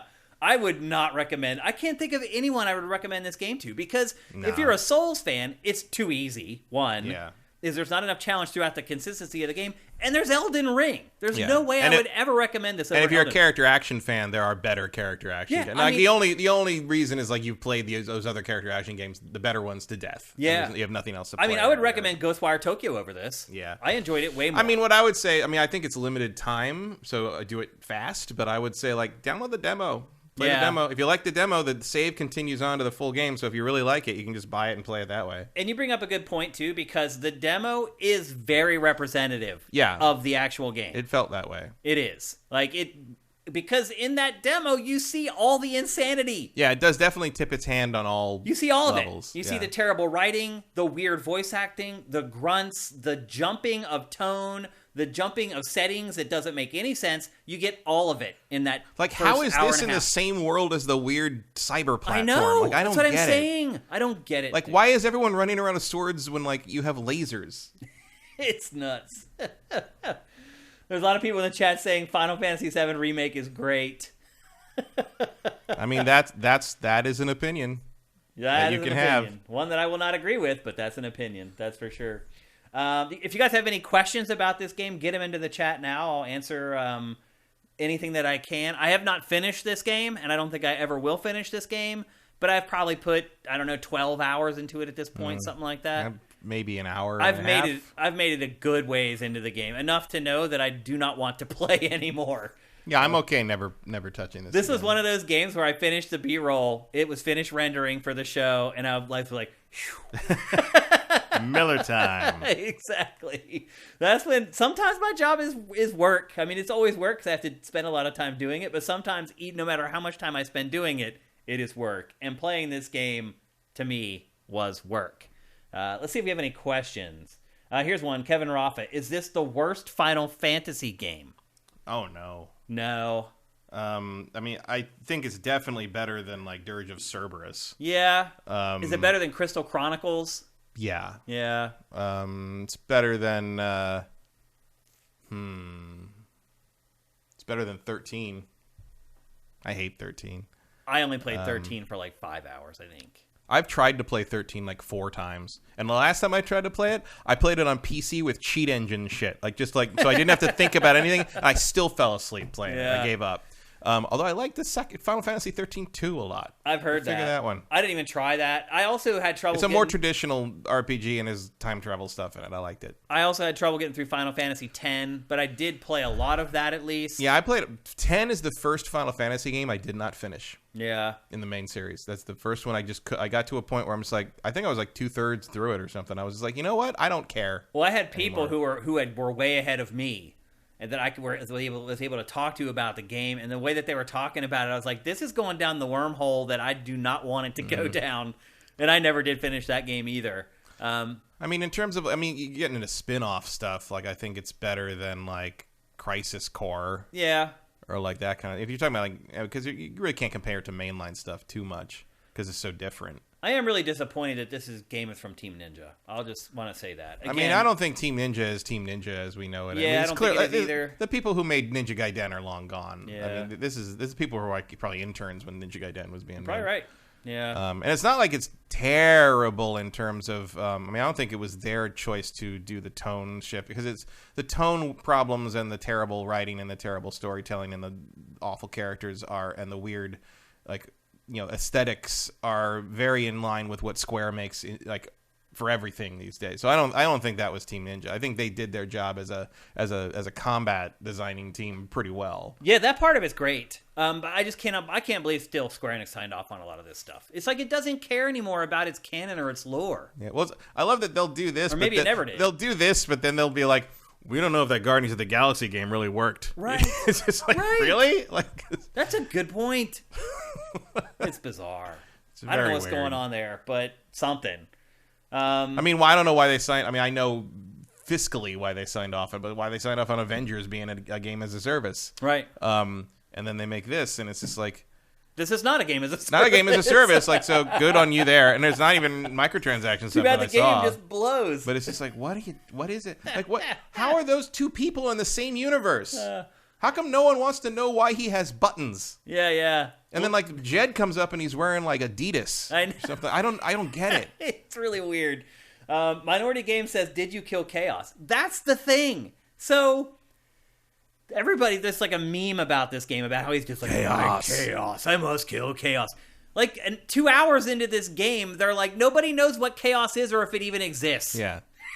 Or why you want to kill it so bad. He's like, it's not a dream or a goal. It's a thirst and a hunger. And they're like, you remember that? Okay. Like, I just want to listen to my Walkman, bro. Yeah. It's so weird. Oh man! And then the whole thing where it's like, oh, you got cut, and it's like nothing, little spit won't come, and like they keep coming back to the spit thing as a running gag. I'm like, oh yeah. And the thing's like, it's like he's got medicine, and the girl's like, oh, can you share some with the soldiers? And he doesn't have any medicine, does he? He's like, oh, and I was like, what is this? It's this scene. This is the scene. This is it. Yeah. Vincent says, leading contender for a game we didn't get for the Game of the Year awards at the end of the year. Game we didn't get, I feel, requires a lot of praise to be lavished on it, because this is sitting at a 70. I feel like no one's going to remember this at the end of the year. Some of the people in our chat are kind of on it. They're kind of liking it. I don't know, maybe. It's a contender. I'll put it to you that way. It's in the conversation, but I feel like there's probably going to be something else that like becomes a darling and... Yeah, something. For once, the From game probably wouldn't be for you. I mean, you don't like it that much, but I think you get it more now. Yep, it probably will not make the list for me this year. Swanland, intentional camp or unintentional? I think always unintentional. I think it's unintentional, absolutely. I don't think they get it. There's no way. They're not smart enough to do this intentionally. They're just not. No, and at some point you'd think they'd realize that like this is one of the barriers to like mass sales in the West. Yeah, they never get it. It's so weird. They never get it. Kevin Roffa, better than Final Fantasy 15? No, I liked Final Fantasy 15 a lot more, but that's a good question for you because you hated Final Fantasy 15. I mean, the combat in this is better. I'd agree with that. Everything else to me is worse. But like what 15 was after was more interesting.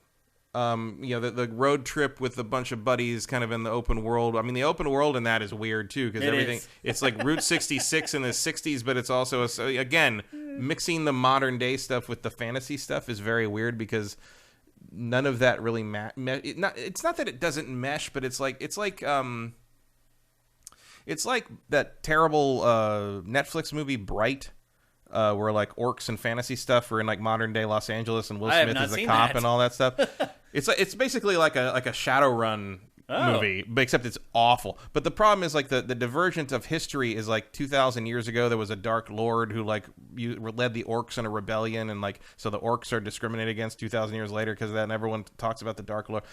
But like everything still happened in history the same way. Like Los Angeles is still called Los Angeles. So apparently Spanish conquistadors came across and took over the whole thing and like you named the city Los Angeles. Or like there's still Crips, which means there's the Crips gang. But so that means there was the transatlantic slave trade, which led to like led to emancipation, but was still like discrimination and Reconstruction and work. There was redlining in the housing districts in Los Angeles, which is how you ended up with these areas and neighborhoods where there was no economic advantage or any economic possibilities, which is why the Crips formed as like kind of a response to that sort of socioeconomic pressure.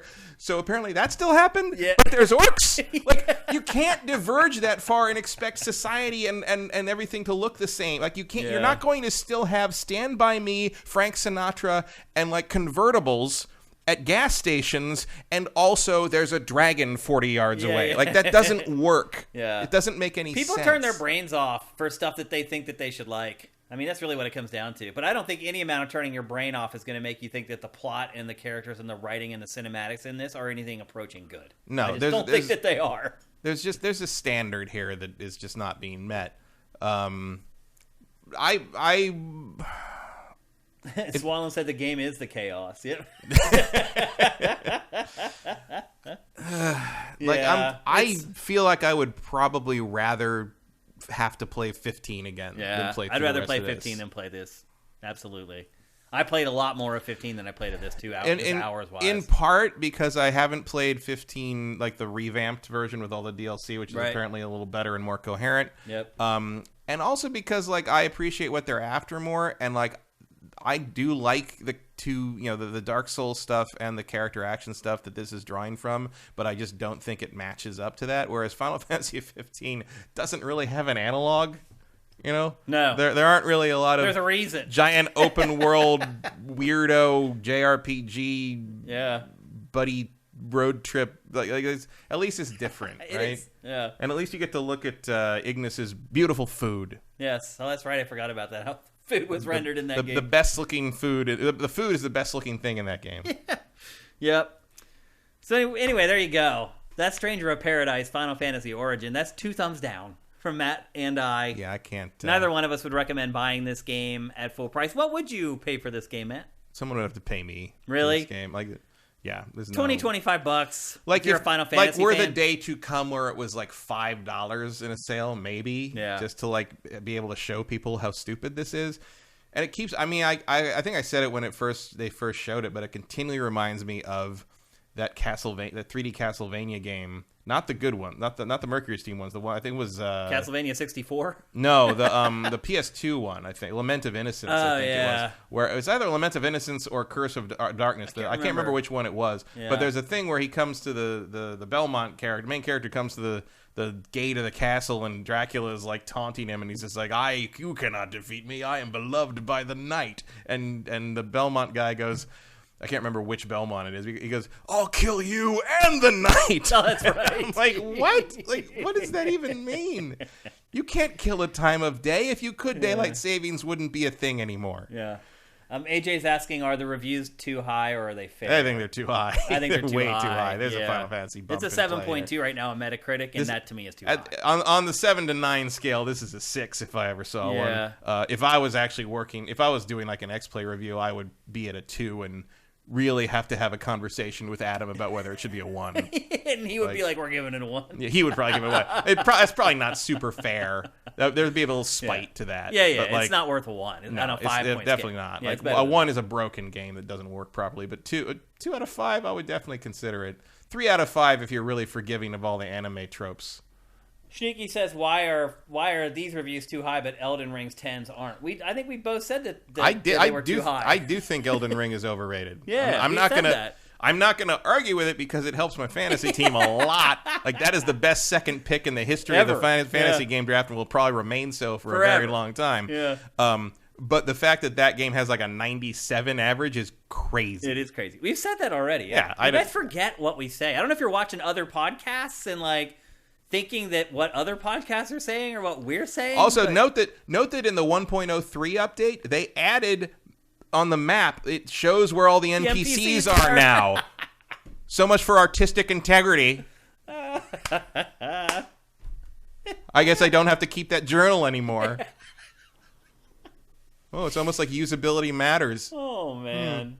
Nolan Elric says 97 is too low. Okay, we got to move on. But there you go. Those are our impressions of Final Fantasy Origin. Both of us say don't buy it. I'd say maybe $20 if you're a hardcore Final Fantasy fan. Yeah, I hope it comes to Game Pass or something. Yep, and it probably will. Like everything else. Yeah. It eventually comes. That might be just sort of like Guardians. It's sort of like, oh, that didn't sell what you thought it was going to sell. How about we give you some money and you throw it on Game Pass? That might happen with this one. Yeah, that's actually a good point. Okay, let's move on. We're going to talk next about Hogwarts Legacy. I will admit, Matt, a game that I thought at a certain point we may never see. All the different stories that we had heard about development problems that they were having with the game, and some of the lead developers were, I don't even know what the right verbiage is to use to describe them. But let's just say less than ideal for a lot of fans who are looking forward to the game. Obviously, Miss Rowling has had her issues with certain groups who wanted to really be excited about the game. We heard development problems from Avalanche in general about changing focus of the game throughout development. But now this game is kind of cursed at this point. It does seem that way, but now it appears... There's another unforgivable curse, it turns out, and it's this game. Yep. But now, Matt, it appears that the game is rounding into form, and not only that, it appears that it has signed some sort of a marketing deal with PlayStation where PlayStation is going to feature the game as if it were kind of an exclusive, even though it's not. Yeah, it's definitely doing like the lead platform thing here. Yep. And there was a state of play over the last couple of days for the game. Because Microsoft wouldn't touch it. Maybe for cultural reasons. Yeah, possibly. I think Microsoft is probably more aware of the problems with rolling. It could be. I also note that the website for this game goes to great lengths to convince you that J.K. Rowling has nothing to do with this game outside of owning the license they had to pay the fee for. Interesting. Very clear that she didn't write any of this and is not involved in any of it. Okay. Well, and then Sony dedicates basically an entire state of play to the game. 14 minutes of gameplay from Hogwarts Legacy. We had very little from the game before this, There's a lower third no one's going to get under 40. Yep. I knew it when I wrote it, too. I do wonder what percentage of people in the chat get the lower third for this topic. Mm-hmm. If you get it, just type a 1 in Did the that chat. even air outside of the U.S.? I don't think so. Like, if you're in the UK, are you going to get that? Probably not. Well, you just gave them a hint as to what it is when you said aired. Yeah. So I narrowed it down. I narrowed it down to television shows. Yeah, you did. But 43 years old, Nolan Elric gets it. Corey Film gets it. M. Shane Clay. Actually, a lot of people are getting it. Yeah. Didn't Pachter reference does it? reference I think that he did a couple reference times, it one time, actually. Yeah. I think he did say that. Yeah, that does sound familiar. Quite a few people are getting it. Okay. I'm proud. I'm proud to say that you're our audience. House Horseshack. Hey, Nolan busted out the Horseshack. That is one of the craziest characters in the history of television. Yep. Horseshack, I would argue. Anyway, for those of you who don't know, people are still putting the ones in here. Welcome Back, Kotter. Yep. It was a TV show from the 80s? 70s. 70s? Yeah.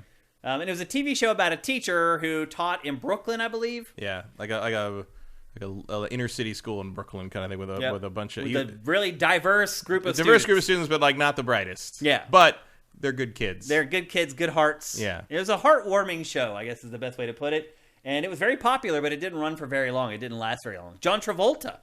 Yeah, Travolta. It was Travolta before he got his big break. Yeah, he was really the star. Vinny Barbarino, was that his name in the show? Barbarino. He was the breakout. Yeah. Yeah. Yep. So anyway, and he had long hair. And he was the Draco Malfoy of. Oh yeah, that's a good way to put it. Of Welcome Back, Kotter. So anyway, that lower third references Welcome Back, Kotter, an old television show that I knew most people would not get when I decided to run it. But anyway, let's talk about Hogwarts Legacy. They showed a heaping helping of this game. 14 minutes of it. After we had just one trailer that we've been running over and over again on GameFace for the last 2 years. They pretty much laid the game. Not even a trailer, it was like a leak. What? Wasn't that like a leak at one point? Well, that initial trailer did leak at first, yeah. And it was like a proof of concept thing. Yeah, and now we're actually seeing stuff in this footage that was in that leaked trailer, which is interesting. Like that, I remember that as like something similar to this. And the animal training was in that leaked trailer initially, and now it's really exposed in this as like a big part of the game. Hogwarts Legacy, it is a single-player, open-world action RPG. You do have NPC companions that join you on some of your quests, but the story is all about your own legacy. You do create your own character when you start the game. The game is set about 100 years before anyone cares. Yes. So Harry Potter and that whole crew of people, they are 100 years away from when this game is set. So I don't understand, like, how long did Hogwarts exist before Harry and crew came along? Oh, centuries and centuries. Okay. Yeah, like medieval times. Oh, okay. I wasn't aware of that. I didn't know how long it had been around. So it's like everything in Europe. It's been there. It's been castles up to here. It's been around forever. So this actually isn't set all that, relatively speaking, all that far away from Harry and company. Not in a geological sense, no. Yeah. I mean, it's probably, what is this, like early 1900s? Yeah. Oh, no, it's set in the late 1800s. Okay, so yeah, exactly 100, because Harry Potter takes place in the early 90s. Yep. Harry Potter's our age. Yeah, I know. Technically. Yeah. He was born around when we were. Yeah. Yep. So you create your witch or your wizard, and you start out, it's kind of like Harry Potter. You start out, you're kind of a celebrity right from the beginning. You're a fifth-year student, so you've kind of skipped past a lot of the other stuff the other students have had to do. Your ties to an ancient magic put you on a collision course with a goblin rebellion led by Ranrock, aided by his alliance with the dark wizard Victor Rookwood, who both present formidable threats to the entire wizarding world. To unearth the mysteries behind ancient magic and stop Ranrock's rebellion, you'll need a friend and mentor to guide you along the way. Enter Professor Elazor Fig. I'm sure I mispronounced that. I would say it's probably Alazor. Alazar Fig. Yep. Whose investigations into rumors of a goblin rebellion have earned him an uneasy skepticism from the Ministry of Magic. So that's the basic plot, direct from PlayStation. That was verbatim from the PlayStation blog. What a weird angle to go with. It is a little odd. Maybe, I mean, I'm sure this started long before, but one of the big discourse things right now is how the goblins are Jewish stereotypes with the greedy money thing, and they got the big noses and other. And it definitely is what they're leaning into. It's definitely, as Lindsay Ellis might say, it's not there. Yeah. And so now the story in this seems to be there's a goblin rebellion where they are seizing the banks and kidnapping children, which is very much along the lines of the weird, the very racist Protocols of Zion blood libel thing that comes up once in a while. Not the thing you want to be leaning into in the Harry Potter mythos right now. Yeah, it's a little weird. That is an either unfortunate coincidence or just the part of the mythos that really appealed to people. I do believe that this Goblin Rebellion they're talking about was mentioned in the lore before. I feel like that was a reference to something, and they're like, oh, let's focus on that. Just not great timing on that. And I believe I think you got a personal house elf slave assistant in this, which is also not a great look. Yeah, I think you do actually.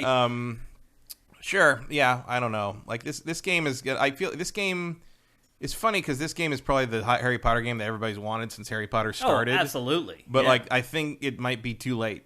Really? I'm sure it'll sell well, but I think that a lot of adult Harry Potter fans are not comfortable supporting the brand anymore because of Rowling. You really think it'll keep them from buying it? I think it will impact. I don't know. I'm not saying it's gonna bomb, but I think it might cost them a couple million sales. I mean, it might sell 10 million instead of 15. You know what I mean?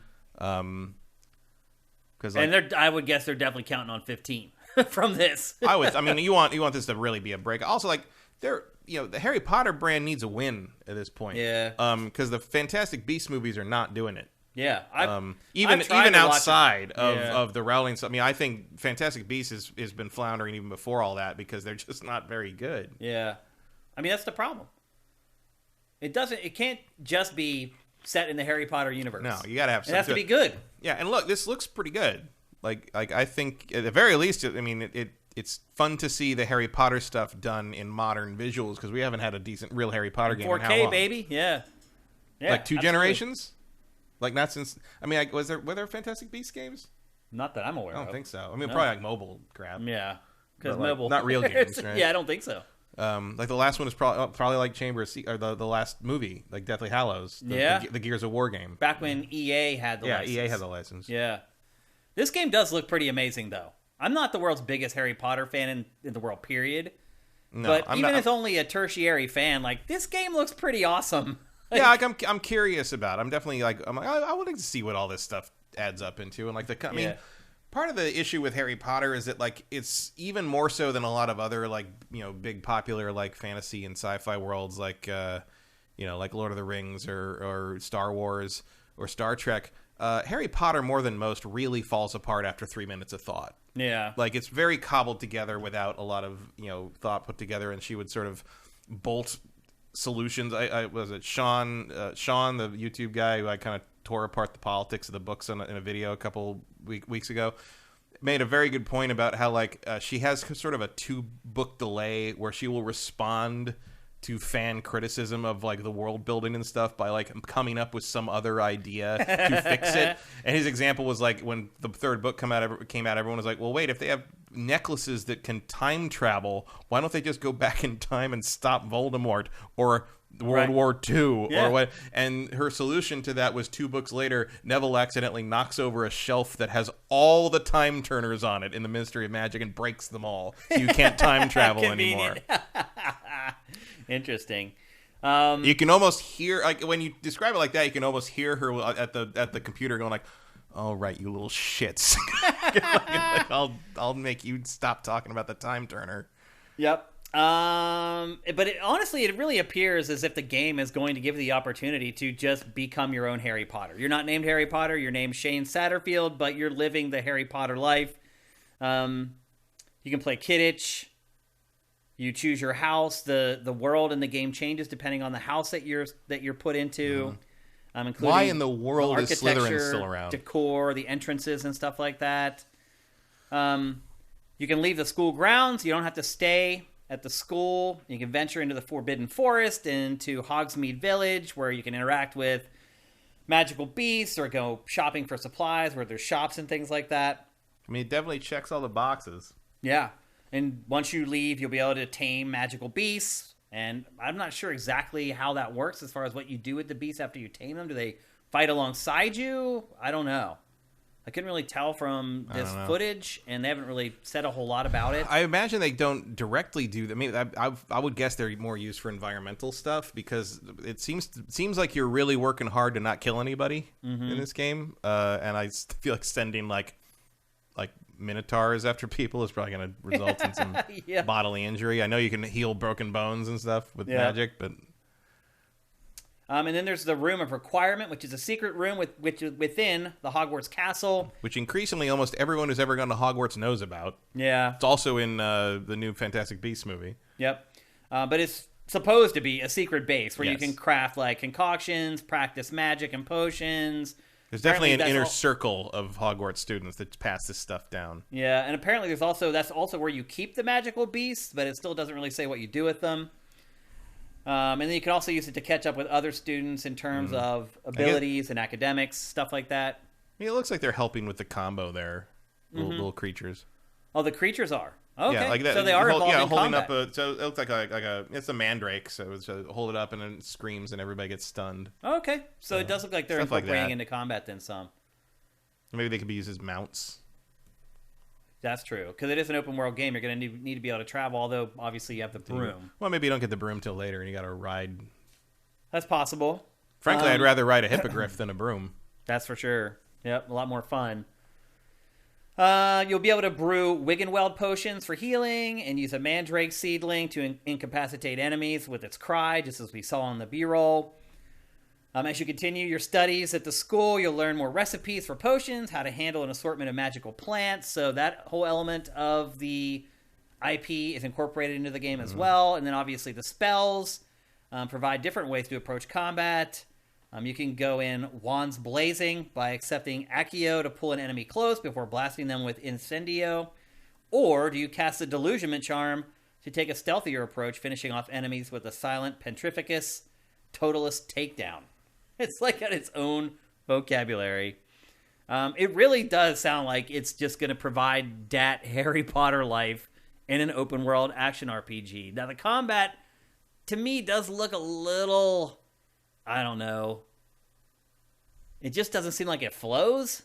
I mean, that's true to the brand. Yeah. I mean, the combat in all that stuff doesn't really work.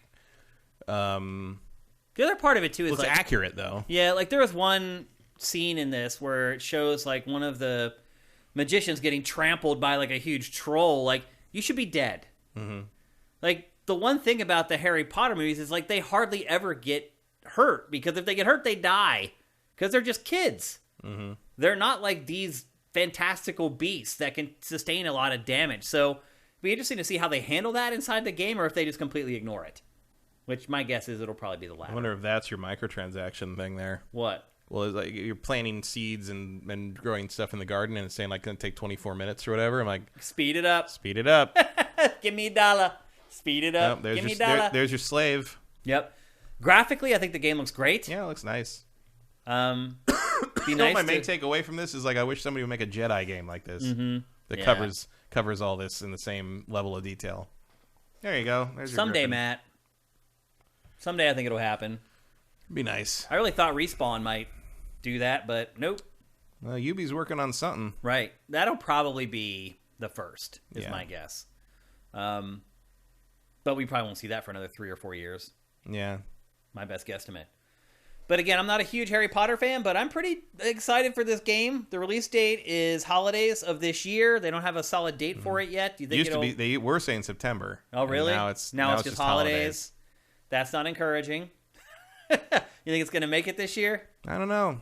From what I have heard, it has to make it this year by like decree of Warner Brothers. Like Warner Brothers has basically internally said Gotham Knights and Harry Potter have to come out this year, hell or high water. So you might see both of those games launch a little broken.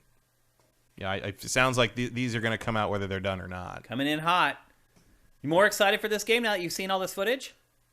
I'm not particularly excited about it. Like Harry Potter, I think, has really soured for me because of Rowling's bigotry and pathetic behavior. And I was never a huge Harry Potter fan to begin with. I was 22 when the books started coming out. Yeah, we weren't exactly in the right age group. I think they're fun, like kind of whimsical little, children's, young. I'm glad that got so many kids to read, and was a big deal for like parents to bond with kids and read the books together. Like there's a lot of positive stuff that came out of Harry Potter. And I understand the appeal of it, especially if you were younger when they came out. But to me, like I like the first 3 books a lot, and I think as she no longer had to answer to editors, they got bigger and more bloated and more nonsensical, and she clearly didn't know what she was doing in terms of like where she was planning for the series to go outside of that epilogue she wrote before she wrote everything else, which no longer really fit the rest of the book by the time she tacked it onto the final book. And I barely slogged through the last couple books, so.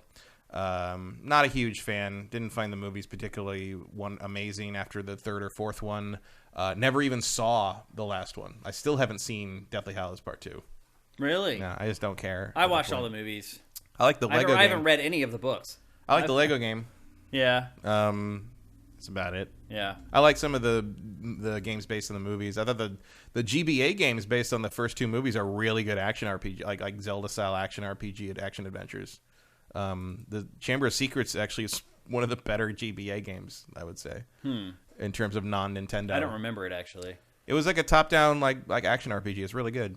I remember it being really good. Andy T. Monahan is saying this game's coming to Switch. I don't know how that's going to be possible. I mean, it's listed as Switch. It is. My guess is probably a cloud thing. It has to be. There's no way this game will run natively. Unless there's like another version that, looks completely different. That's like a mobile version or something? Yeah, like a potion making game or something. Right. It's just like a little there's no way this game is running on Switch natively.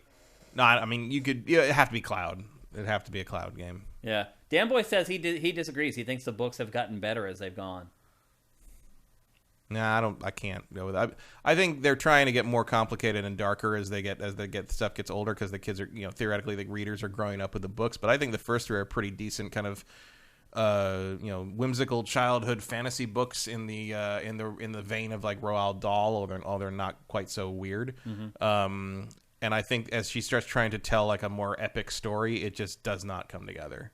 And there's so much stuff which is just like, and for me, like especially, it lost me largely in the end of the 4th book where Cedric Diggory dies and everyone's all upset about it, and I'm like, who is this kid? Like if you want to do this big turning point where this character dies and everybody's upset about it and it's horrible, that character has to be in the other books first. Like you had to kill Ron or something. Like all of a sudden he's just pops up and it's like, everybody loves him so much. Oh no, he's dead. It's like, who gives a shit? Like in the movie though, I'll give credit to the actor. I can't remember the actor who plays his father, who like his performance of like my boy is dead in that movie, like that sells it. Like that's a really good. I mean, it's a sad scene, but it's a really well acted scene. It almost gets it over the top. But like, no, I think she's a subpar to mediocre writer who came up with a bunch of accessible accessible ideas that really appeal to people, and came out at the exact right time that a generation that was growing up really needed a place to feel they belonged, and Hogwarts does that. Game looks really ambitious. Yeah. Like, a lot of the stuff that they're showing in these trailers and in that footage, like, the work that has gone into it. Yeah, I gotta give EA credit on this one, where it's like, this is well beyond the scope they usually go for these things. Usually EA licensed stuff is like, you can feel them doing the bare minimum. Yeah. Well, this isn't EA, though. This is WB. Oh, it's a WB? Yeah. I always think Harry Potter stuff is EA. Well, it used to be. Yeah, they had the license for forever. Yeah. But this is WB, but, like, anytime things are like blowing up and then like reforming, like all the stuff that we see in that's a lot of freaking work. There's definitely ambition. Every one of those scenes, like a lot of like work. I do appreciate that Warner Brothers, the WB, and it's Avalanche, right? Yeah. Like I appreciate that they pretty much seem to have sat down and said, "What's the Harry Potter game everybody wants to play? Yeah, let's just make that." Yeah, and I wish more companies did that when they got licenses for things. It seems like a no-brainer, but it doesn't always work out that way. Someone do that with Star Wars. It's coming, I think. Maybe. I hope so. Okay, there you go. That's Hogwarts Legacy. Again, it's coming before the end of the year. We don't know. Sometime this year. Sometime this year. I think you'll have it before Thanksgiving, one way or the other. Yeah, and they're saying there's a Switch version, but... Yeah, that has to be a cloud thing. It has to be. There's no way it's running on Switch. So, all right, let's move on. We're going to talk next about the next Witcher game, which was announced yesterday, Matt. And CD Projekt Red made a point to say, it is not The Witcher 4. They went on Twitter after the announcement, and they're like, we just want to clarify, we did not just announce The Witcher 4. We have announced a new Witcher game. Yeah. And they said that it is going to start a new saga in the Witcher franchise. Which we knew. Does that mean that it could be without Geralt? Definitely without. I mean, I think Geralt might be in it. Really? But, like, you're not going to play as Geralt. Definitely you don't not. think? 100% no possible way. How come? Geralt's story is over, and they've said that since The Witcher 3. But... Really? Yeah, you will not play as Geralt in this game. I 100% guarantee you. I will bet you $1,000 cash. Is that a good idea? It's what they got to do. His story's over. I mean, he could just start another story. They have a whole TV show about him. Well, that's all prequel. It is, but earlier. Why couldn't they just go? Maybe that's why it's not The Witcher 4. Maybe they're going to do a prequel for the game. That would be another license. They'd have to relicense the book stuff to do that. I think their license is only for post-book stuff. Oh, okay. Also, that's a wrinkle. I think that's a poor choice. Also, the medallion that they showed in the one image they put, that's not a wolf medallion. Mm-hmm. That's a Lynx medallion. Yeah. It's a different character. Wow. Maybe the original idea they had for The Witcher 1 was you'd create your own Witcher. And eventually they decided to just have you play Geralt. And so maybe they're finally going to go back. So I think that might be what's happening. It might be a prequel in the sense that it might be going back to because this is also what the board game that got kickstarted did, Witcher: The Old World.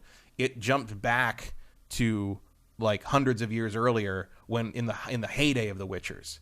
Because what happened with the Witcher stuff is at one point, many hundreds of years, maybe 1,000 years ago. I don't remember how long ago it was before the Witcher events, but it was called I think I can't remember the exact name of it. It's like the alignment of the spheres, where basically planets aligned and a portal was ripped open and magic weird stuff poured into reality. Okay. And that's where like all the monsters and elves and magic and all that stuff came from. And monsters basically overran the world for a while, and the Witchers were created. The Witchers sort of developed as a method of fighting them. And by the time you get around to Geralt, Witchers are on the way out because monsters are basically on the kind of controlled. Like and people don't see the need for Witchers, and they think they're weird, and they don't like them because they're mutants and da da da da. But there was a time when Witchers were sort of heroes, and they were common, and they were like wandering hero warriors, and they would work was everywhere, and everywhere you went, people would pay you to get rid of monsters because they were everywhere and all that stuff. And that's what the Old World board game is focusing on, which is why explaining basically why a bunch of people can play different Witchers, because usually there are not enough Witchers around to ever even meet each other. Mm-hmm. So they might be going back to a time when Witchers were more plentiful and there were more schools to choose from. So you can have the Lynx school is not one of the schools that's around that we know of in the time of Geralt. So it might be a prequel in the golden age of Witchers, where it could be easier to justify creating your own Witcher character and having, or they could be going beyond the Witcher 3 time period and have like the Lynx could be a new school that's been founded because the Witchers are needed again or something like that. So it could be like a new Jedi Order kind of thing. Okay. Those would be my two guesses. I would think it would be the latter, partly because it means you can use Ciri. Right. And Ciri can kind of continue through this. Mm-hmm. Although to be fair, Ciri could technically also show up in a prequel because she can travel through time and space, right? And yep. she can port through different dimensions and stuff. Yeah. So you're not really limited on that, whatever you want to do. But I mean, I would probably be smart, given the success of the games, to to do a sequel that isn't 4 because it's not Geralt, but you're creating your own, but you're also involving Ciri somehow to show how that turned out, and through that you'd find out what happened to Geralt and all that. Makes sense. The other wrinkle to this announcement is that CD Projekt Red is finally ditching the Red engine, and it is going to work. That's called learning your lesson from Cyberpunk. The hard way, yes. But it is going to work with Epic Games on the next Witcher game in concert to help Unreal Engine develop. I guess the best way to describe it would be some sort of a developmental template for open world games. So not only which is not something that Unreal's tremendously good at. It's not. But they're clearly trying with that Matrix demo. Yep, it's a symbiotic relationship that's going to help both sides, and not just help both sides, but help everybody else who makes open world games on Unreal Engine from here on out. Yeah. If I were CD Projekt Red, how would you feel about that? You're basically helping your competitors make games. I mean, after Cyberpunk, I'll take whatever I can get. Yeah, exactly. And if this thing ends up looking anything close to that Matrix demo, damn. Lord have mercy. Some people were noting, like, what if GTA 6 looks like that? Right. I mean, it probably should. I mean, look what they did with Red Dead Redemption 2 on the last gen. I know.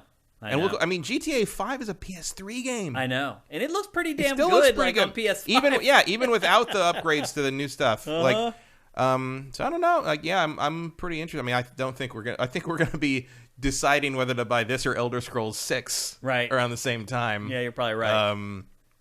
Actually, it's a win-win though for everybody. Yeah, I think this will probably beat Elder Scrolls 6. You think? To market, because it's not working on the stupid Red engine anymore. Yeah. They even mentioned in their quote whenever they issued the press release, like, our last 2 games have been a nightmare because we've been trying to adapt the Red engine to do things that it was never designed to do. It has always felt like, just even from their comments on things, even when they'd be positive about it, it always felt like the Red engine was one of the big pipeline problems. Yeah, I don't know why they waited so long to do this. But I mean, I understand. There was that period where everybody wanted to have their own in-house engine. Because they were thinking that they could then license it out to other companies. Yeah, this becomes a big deal and everybody else wants to use it. And it never happened for anyone. See also Frostbite 2. Yeah, I mean, it's on and on. Like, the only engines that have ended up working are Unity. By the way, did you see Unity's new demo from yesterday from GDC? No. Mind-blowing. Like, as far as, like, human hair, skin... Yeah, I mean, at this point, you're looking at Unreal and Unity and Resident Evil engine. Pretty good. Like, Capcom seems to be sticking with that. But it makes all the games look kind of the same, I feel like. Yeah, there is, that's a renderer choice. Like, they could change that if they wanted, I think. But, again, it's sort of like if it ain't broke, don't fix it kind of thing. And whatever I can't remember what the Assassin's Creed games run on now. Like, what was that? Snowdrop? Snowdrop. Yeah, that's it. Yeah, and they still, I think, do. Which they should probably ditch that engine, too. Well, it probably needs to be revamped or something. But to me, Matt, this is great news. To me, it means that we're not going to have to wait, like, 8 years to get a CD Projekt Red game like we've been waiting. Like, they should be able to, now that they're working with outside partners and everybody else who's contributing to Unreal Engine 5, they should be able to get games out a lot more quickly than they used to. And they should be a lot less buggy than they have been in the past. And if they can get it to a point where everybody who's making open world games on Unreal Engine 5 has these libraries to work from, that gets them over the hump, and they can just focus on the art of making games instead of the nuts and bolts and the technicality of making games, then everybody wins. So this is great. Like, this is great on both sides. It was smart of Epic to bring in a partner to help them work on it, because if you know you're going to make the game on Unreal Engine, you know you're going to make the next Witcher on Unreal Engine, you know already The Witcher is one of the best-selling open-world games ever, it's a no-brainer. And it helps both sides. It helps sides that aren't even a part of the agreement. So I think it's a great thing. I think it's going to make all open-world games on Unreal Engine better in the future, and hopefully cut down on development time for all of them as well. So I think it's a great call. When do you think we'll ever see anything about the next Witcher game? Next E3? 2 years. Yeah. See a teaser trailer or something here in like 18 months, 2 years, something like that, I guess. Because they're just getting started now. Because they finally just got past Cyberpunk 2077. Mm-hmm. Now that the next gen versions are out there, it's a real interesting time to make that announcement. Mm-hmm. Yeah, but they worked through some tough times. I mean, little something. They really screwed up so bad. Little something to throw in right after you've done the next gen update for Cyberpunk and before the fiscal year ends, I guess. Mm-hmm. And the Witcher 3 next gen update's supposed to be coming in Q2. That's right. So. Yep. So, and then after that, it'll just be the next Witcher game. Should be full steam ahead on that because I think they already killed the multiplayer for Cyberpunk, and I haven't heard anything about continuing that yet. Yeah. So they'll finally be able to turn the page. Nothing of value was lost, I don't think. Yeah, I think at this point, I think most consumers are probably also willing to turn the page. They did say something about DLC for Cyberpunk, though. Yeah, there was still some words kind of out there about it. So we'll see if it actually comes to fruition. But I think most people, myself included, who are really salty over the launch of Cyberpunk, like I feel like CD Projekt Red has done about as much as it could to fix that. Yeah, it's... Yeah. Still, I don't forgive them for what it's a little too late, and it was a little too blatant. Yeah. And I think it's harder to sort of change viewpoint on it than it was for like No Man's Sky, just because No Man's Sky was trying to do something so different and so unusual, and then they kind of did make good on all that and beyond. Whereas Cyberpunk, still, I expected better from them just in terms of game design, let alone ignore optimization and visuals and all that stuff that they worked on, the bugs and all that. I don't think Cyberpunk is a very interesting game design example, especially in comparison to Witcher 3. I actually really enjoyed Cyberpunk 2077, despite even all the bugs and the problems with it. I plowed through that game. Like I played it. I did go back to it when the update came out, and it is better. It definitely looks better. It's a world of difference on the Xbox Series X anyway. And I didn't remember anything I was doing, but there's a lot of added things, like reasons to do the side stuff because like that gets you stuff with the different contacts and everything.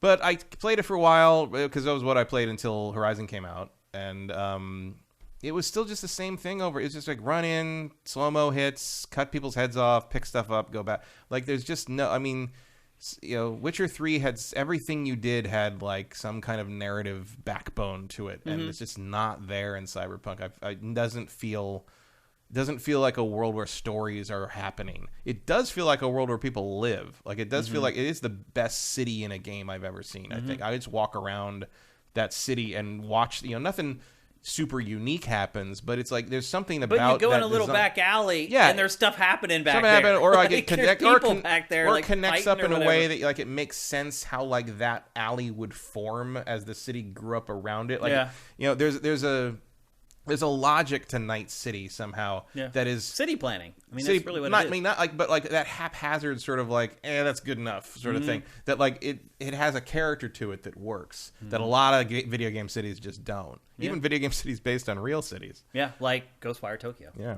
perfect example. So yeah, I appreciate that, but I just in comparison to sort of just the way that the world of The Witcher just sort of kept my attention and kept me interested and kept me looking at everything. Cyberpunk just does not have that, and part of it is because I don't feel any kind of uniqueness to the side stuff I'm doing. Yeah. And I know CD Projekt is better than that. That's for sure. Rosencrantz is asking, is Unreal Engine 5 the true next-gen experience? Is it going to be? Do you think it's going to sure seems like be the winner? Judging by that demo they showed in the caves and the Matrix thing, like, yeah, that's... I mean, it's not going to look as good as the Matrix thing because you're going to have a lot more systems running under it, but, like, that's amazing. Like, I showed some people that Matrix demo, and they didn't know that they were playing until they, like, I'm like, hit the button. Like, they're like, this is the game? I'm like, yeah, that's the game. Yeah. That's what it looks like now. A lot of people in the chat are saying that they also really like Cyberpunk. Some of them waited. I definitely don't dislike Cyberpunk. I just think it is a step down from The Witcher 3 in terms of a game design thing. And maybe that was inevitable given like the scope they were going for and the time they ran out of. Because it really didn't have as long as we feel like it had. It was, it was 4 years of development, really. Yeah. I guess 5 if you want to count the year they spent. The year that they spent after it released. Yeah. But we think about it as like, because it was announced in 2012 that it was like, they took 10 years. So like, well, no, they didn't start until like 2016. Yeah. So like, I don't know. I don't find it as compelling as The Witcher 3 was. They're so different, though. Yeah, but in narrative design, they are not. Yeah. Different. Like they could have done better with that. Yeah. It could. Every group I fight doesn't have to be the same generic group of gang members who have no back anything and no personality and there's no uniqueness to it. Even different hunts for the same type of monster in The Witcher 3 had more personality to them than those side things I'd agree with that. in Cyberpunk. I'd agree. And I just think I do think Cyberpunk's probably better than The Witcher 1 and 2.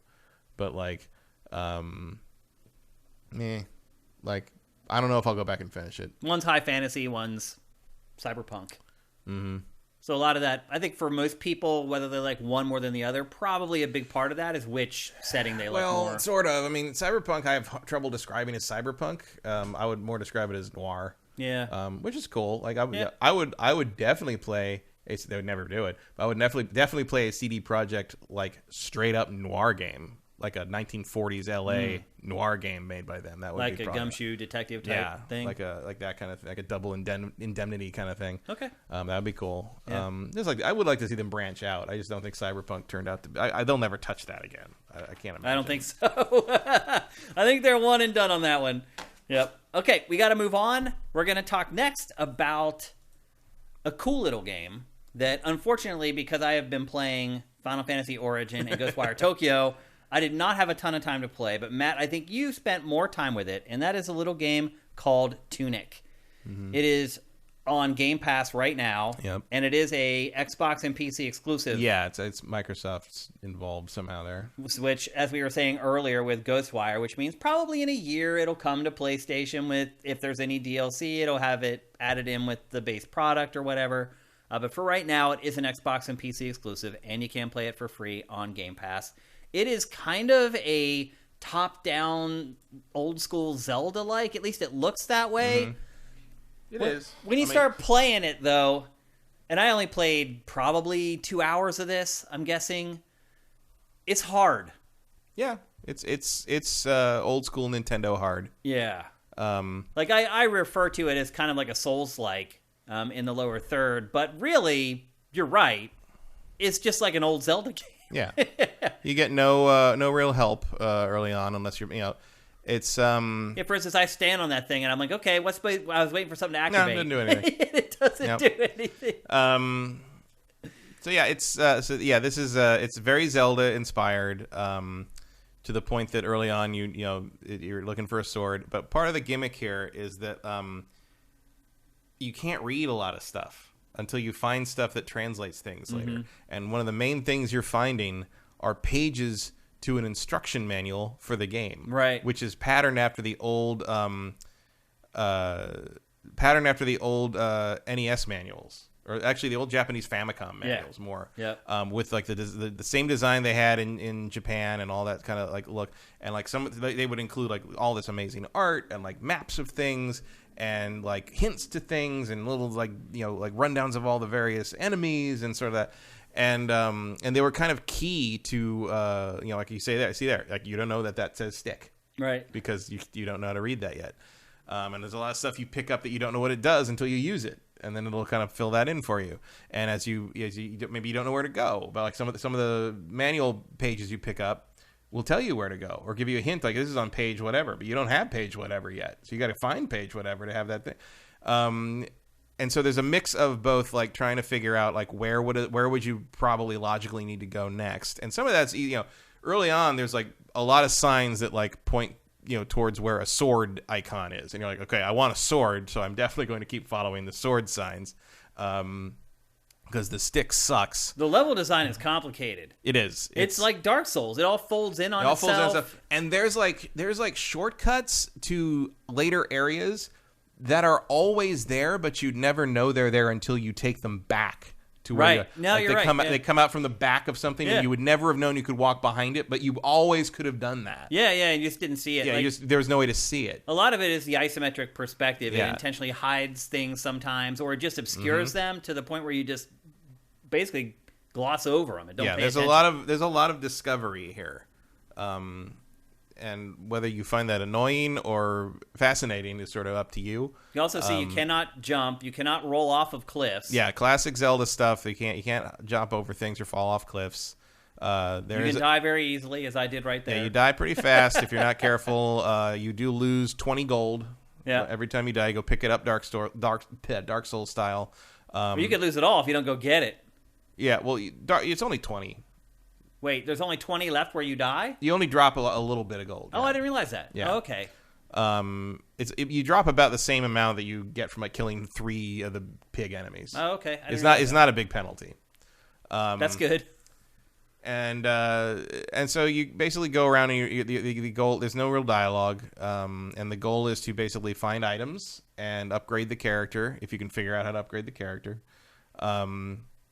And find new items that will let you get through the more difficult stuff, because you'll definitely run into things where you're like, okay, I definitely need a shield. Mm-hmm. And so your goal becomes to find a shield. So you have to go through and figure out where you can go, what your items you have right now allow you to get to, and sort of work your way through there. And then as you pick more pages up, they'll give you hints to where you need to go. You will find a map page that it took me a while to realize actually does track you in real time. If you open that map, it'll show a little marker where you are, which I didn't realize until like an hour later, which is helpful. And it is sort of a thing where like it can be frustrating to not understand where you need to go, but once you figure it out, it all opens up and it's very satisfying.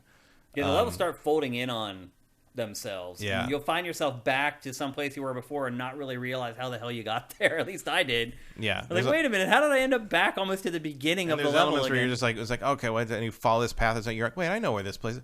You mean I could have always gone down here? Yeah, yeah, that's for sure. The combat's pretty simple. Like, you lock on, as you can see, with the left trigger, and you can assign. One thing I do like is how you can assign whatever buttons you want. Yeah. To whatever ability you want. I obviously chose X for attack because it feels most natural to me. Yeah. But it is a lot of kind of fumbling around and like discovering what the game wants you to do, what you can and can't do, things that you can or can't like run through or run over. And there's a lot of stuff where you're like, okay, clearly I'm supposed to be able to do something with this, but I don't know how to do it yet. I do like that when you pick up your soul, it like does a burst that stuns everybody. Yeah. That's clever. You can see down there that burst broke the sign, and the signs do repair when you really? when you I didn't rest. Notice that actually. You see, like you can't read that sign anymore. Oh, yeah. So if you've never been somewhere before and you actually destroy the sign, you're funny. Like, crap, that was kind of important. Like, because knowing like what things are sometimes they give you hints as to what's in what direction. But that's the way this game is. Like, stuff happens that you don't even notice. Like, there's just lots of cool little details. Meanwhile, it intentionally leaves out a lot of details that you might want to have. Yeah, you're constantly trying to piece clues together, and even on this, it's like at some point you realize like, oh, I can sacrifice something, and like it'll do that, and you're like, oh, that's how I level up my strength and my defense and my and all that, and that's cool. And there's like you'll get little hints like in the manual you pick up. There's like a little thing like you can't read any of it, but it shows a picture of like this very obviously boss looking dude, and it's got a thing big number 3 in a box next to it, and like. You're like, okay, so clearly my stat should be at level 3 before I try to fight this thing. And sure enough, that is very true. That was a tough fight to some degree. Like it was a lot of old school memorization. Like you're not going to power your way through this. Like you can't Dark Souls cheese. No, this game is hard, man. I died a bunch playing this game. Like sometimes you get like way far away from like your last save point or whatever, and like there's a bunch of times I didn't even bother trying to go back and get like what I dropped when I died. Because sometimes I couldn't even remember how I got there because it had been so far in between the save points. But then other times it's like you drop down like the right place and there's a save point. Yeah, and or you knock this bridge down. You're like, oh, this is where that other save point was. Right, like that save point you just picked up there. Like that's the central save point for like 5 different areas. Yeah, if you double back the right way, and like. That's pretty. I guess pretty cool. Like it's done really well. It's a cool game in general. I feel like, but I started playing it and I realized that it's like this isn't a game that you can just like cruise through. No, you have to think about it. You have to approach each encounter with caution. Yeah. You have to be intelligent about how you do it. You got to keep everything in mind. You got to remember it. Yeah, and I was just like, you know what? Like, I'm already... Here you'll see one of the pages. Yeah, I'm just trying to, like, get through Elden Ring with the help of, a bunch of other So that right there does give you a checklist for, like, all the early things you need to do. And sure enough, I didn't fully realize that until I, until I looked at it later. I'm like, oh, I did all those things. Because I was like, well, now what do I do? Because I rang the first bell, and I'm like, I didn't know what else to do. And I looked at the thing, and I was like, okay, you want me to do that? I guess I got to work my way west. All right. Yeah. So But it's tough going, man. Like... If you get attacked by like 3 or 4 like tough enemies, it's hard to not die, man. Although I mean, it does. You do have like a Dark Souls style iframe roll, which stops working if your health is low enough. You don't have the iframes anymore. Really? If your health is down in the red. Are you kidding me? No, it changes. It should be the opposite. It punishes you for getting hit. What? That seems insane. I didn't even realize that. Yeah, that's in one of the manual things too. Really? It shows you like when you get invincible frames and like the advantages you have when your health is higher and the disadvantages you have when it's lower, and when your stamina is low. That's the stamina thing is interesting. Like the stamina will run out and is in the red, but it doesn't stop you from dodging. But it does make the dodging less invincible. So it's in your best interest to get some distance and let it heal up to green. But to do that, you have to basically stop doing everything, including blocking. So you got to be in a safe place, which is easier said than done in a boss battle. Oh, I got to the point in this game where I got very scared. Like I come to a new screen and I'd see like 3 or 4 of the more tough enemies that actually have weapons or whatever, and I'd just run away because it's like managing it. The other problem too that I had with this game was the isometric angle. Sometimes like you get in these really tight quarters and you're fighting maybe some of the tougher enemies and you're trying to get away, and I would get stuck on stuff a lot because a lot of this stuff, like, it looks like you should be able to run through it, but you can't. Other things are the opposite. Like those squares, like it looks like, maybe I could be able to, but there's no jumping in the game. Yeah, once you get the sword, you can just cut those down. And to the game's credit, everything you cut down stays cut. Like forever? Yeah. Oh, that's cool. So it remembers everything. Does not reset when you rest at a shrine or whatever. Yeah, and you get like health replenishers, these little like vials or whatever that you you get Estus flasks basically, and you can upgrade those, and you find pieces of those to get another one, like very Zelda. Yeah, like here you had to find that piece of paper just to learn the control scheme. Yep. They don't tell you anything. You start the game, you have no idea how anything works. And to its credit, it does organically just kind of show you how to do most of the stuff and teach you how to do it. Like, and it doesn't need much instruction. Yeah, like as long as you've played a Zelda game before, you're gonna probably be fine with the basics. Are you going to continue to play this game, do you think, Matt? Yeah? I feel like if I don't keep playing it, I'm never going to be able to figure out what I'm doing again. Yeah, because you have to be able to remember like where everything is, and on the fly. This is where the game took a turn for me. I was like, this gets a lot harder here because like, this is like where you're like, and then you get the sword, and the key is that the sword can interrupt these guys. Oh. So like, and the stick does not. No, the stick just like does damage, but it doesn't like help you. Like, but the sword, like the second hit of the sword combo can stop them from attacking. And then once you get the shield, the game changes completely. Yeah, I would imagine. Are there parries like tied to the shield and stuff? There are parries. It's very hard to land, and the timing is very strange. But like you can stop anything. It's like you can stop full on like power attacks from bosses with the parry, and stun them and get tons of free hits on them. Okay, all right. I don't know if I will go back to this. I think as long as I'm still doing the Shane versus Elden Ring stream on Saturdays. I think enough. It's enough, dude. Like, I don't think I'm going to go back to this. I gave it a couple hours. I found it to be pretty frustrating. I never did get the sword. How did I miss that? You're right in the right area. I never got it. That might have changed everything for me. It's around here. But again, because it's so obtuse in what it tells you and where stuff is. You should definitely have the sword before you're in here. I should have the sword already? Yeah, it's further past this stuff. Oh. Well, as you can see, I got in way over my head. And see, then I get trapped in the corner. That's the other thing, too. It's hard to tell, like, when you're in some of these rooms, how they're kind of cut out of the world, where you can escape. Yeah, like, if you look at that sign, like, you'll see, it's not in language you can understand, but it will have a sword icon pointing you that direction. Really? It's over here. It's over here somewhere. I can't remember exactly where. I mean, I did mostly enjoy it. It is a very charming game. I like the art style. I like the angle that it plays from. Yeah, you can't fight these guys without the sword. They whoop my ass. Yeah, you're supposed to basically learn like don't even try it. I tried, but eventually I try to run away and I get caught on geometry and they kill me. And this happened to me a lot because I never found the sword. I'm guessing the sword would have helped a lot. The sword kills those guys in 3 hits. No. So yeah, and the second hit stuns them. So so it's a big change. Makes a big difference. So. I would recommend this probably. If you have Game Pass, just download it. It's a very small download. You can give it a go and see if it's for you. I would say if you're like me and you are playing Elden Ring right now, it may be a little bit too much of a good thing. I don't know. Too much of a difficult thing at one time. Once I kind of figured out what this game was about and how it worked, I was like, I can't do this. So I was like, I'll put this on the back burner. As it turned out, you had played it and spent more time with it than me, and I was like, okay, we're good. Yeah, I mean, I find it very charming. It is very charming. It's very good. Yeah. And for what they're doing and what they're making, it's pretty great. Yeah. Like, this is the classic Zelda experience that I wish it was easier to get from Nintendo, frankly. Yeah. I'm surprised Nintendo hasn't done more like this with Zelda. Yeah, like this is, And now that it doesn't have a handheld anymore, who knows when we'll get more games like this, as far as like a dedicated handheld. Because everybody plays stuff on the TV screen now, so who knows if we'll get more games like this in the Zelda line going forward. Yeah, I mean, I guess the Link's Awakening remake is about the limit there. Vincent says in chat, this is the best game I've played in years.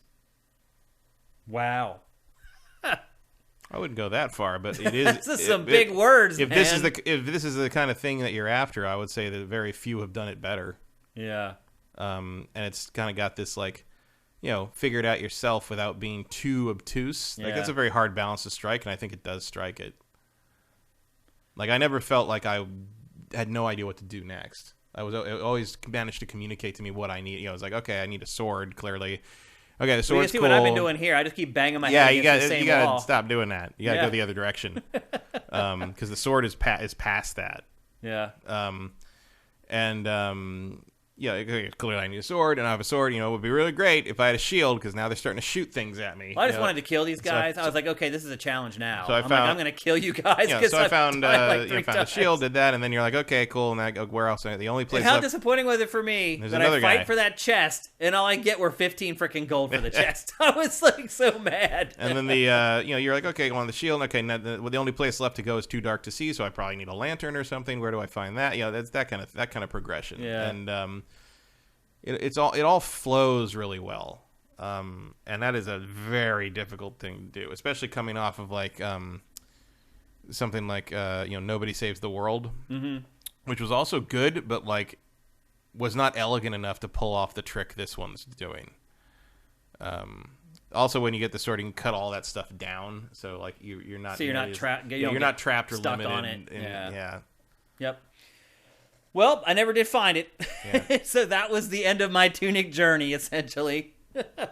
I did enjoy it for the most part, the little bit of time that I played it, but I just had so many other things. That is weird that it's resurrecting you there. No. This is a trailer for the game. Yeah, it's different. I was going to say, you should be resurrecting at the last shrine. What'd you say? You should be popping up at the last shrine. Yeah. Well, I had a save point there where I kept respawning from, but yeah, that's Tunic. How much does it cost if you pay for it? Do you know? I don't know. I think it's $25. Really? That sounds about right. Yeah. I mean, I would be completely happy if I'd paid for this. I just don't know why people would ever pay $25 for a game like this instead of just spending $13 and getting Game Pass for the month. I don't know. When you could play this and everything else that's on there. I mean, I would consider paying for this just to reward the developers. Oh, gotcha. That's about it. Yeah. Maybe it's $30, maybe it's $25, like on sale the first week. I can't remember. I could see that. I could also see this game becoming very frustrating eventually. Just watching this trailer from the later parts of the game. Well, once you have the sword and shield and other items, like you have much more capability. So, like the firecrackers can kill stuff. Like like there's a guy with a big shield and a spear, and like he can one shot you. Like even if you upgraded your health a fair amount, and I'm like, what am I supposed to do? So I threw a firecracker and he just killed him. Huh. I was like, okay, that solves that problem. Game also gives me a little bit of like a Journey vibe. Yeah, there's a little art style, like the smoothness of the characters uh-huh. says that to it. Yeah. So there you go. That's Tunic. It's available for Xbox and PC. But as we always say, just spend $13 a month and get Game Pass and play this and the dozens or hundreds actually of other games that are just sitting there on the service waiting to play. Seems like people get testy when we tell people to get Game Pass. It's like it's this thing that PlayStation fans get very upset about. I don't know why, because I guess they don't have anything to compete with it yet. Hopefully that's changing in the near future. At least it seems like it's going to, but we'll see.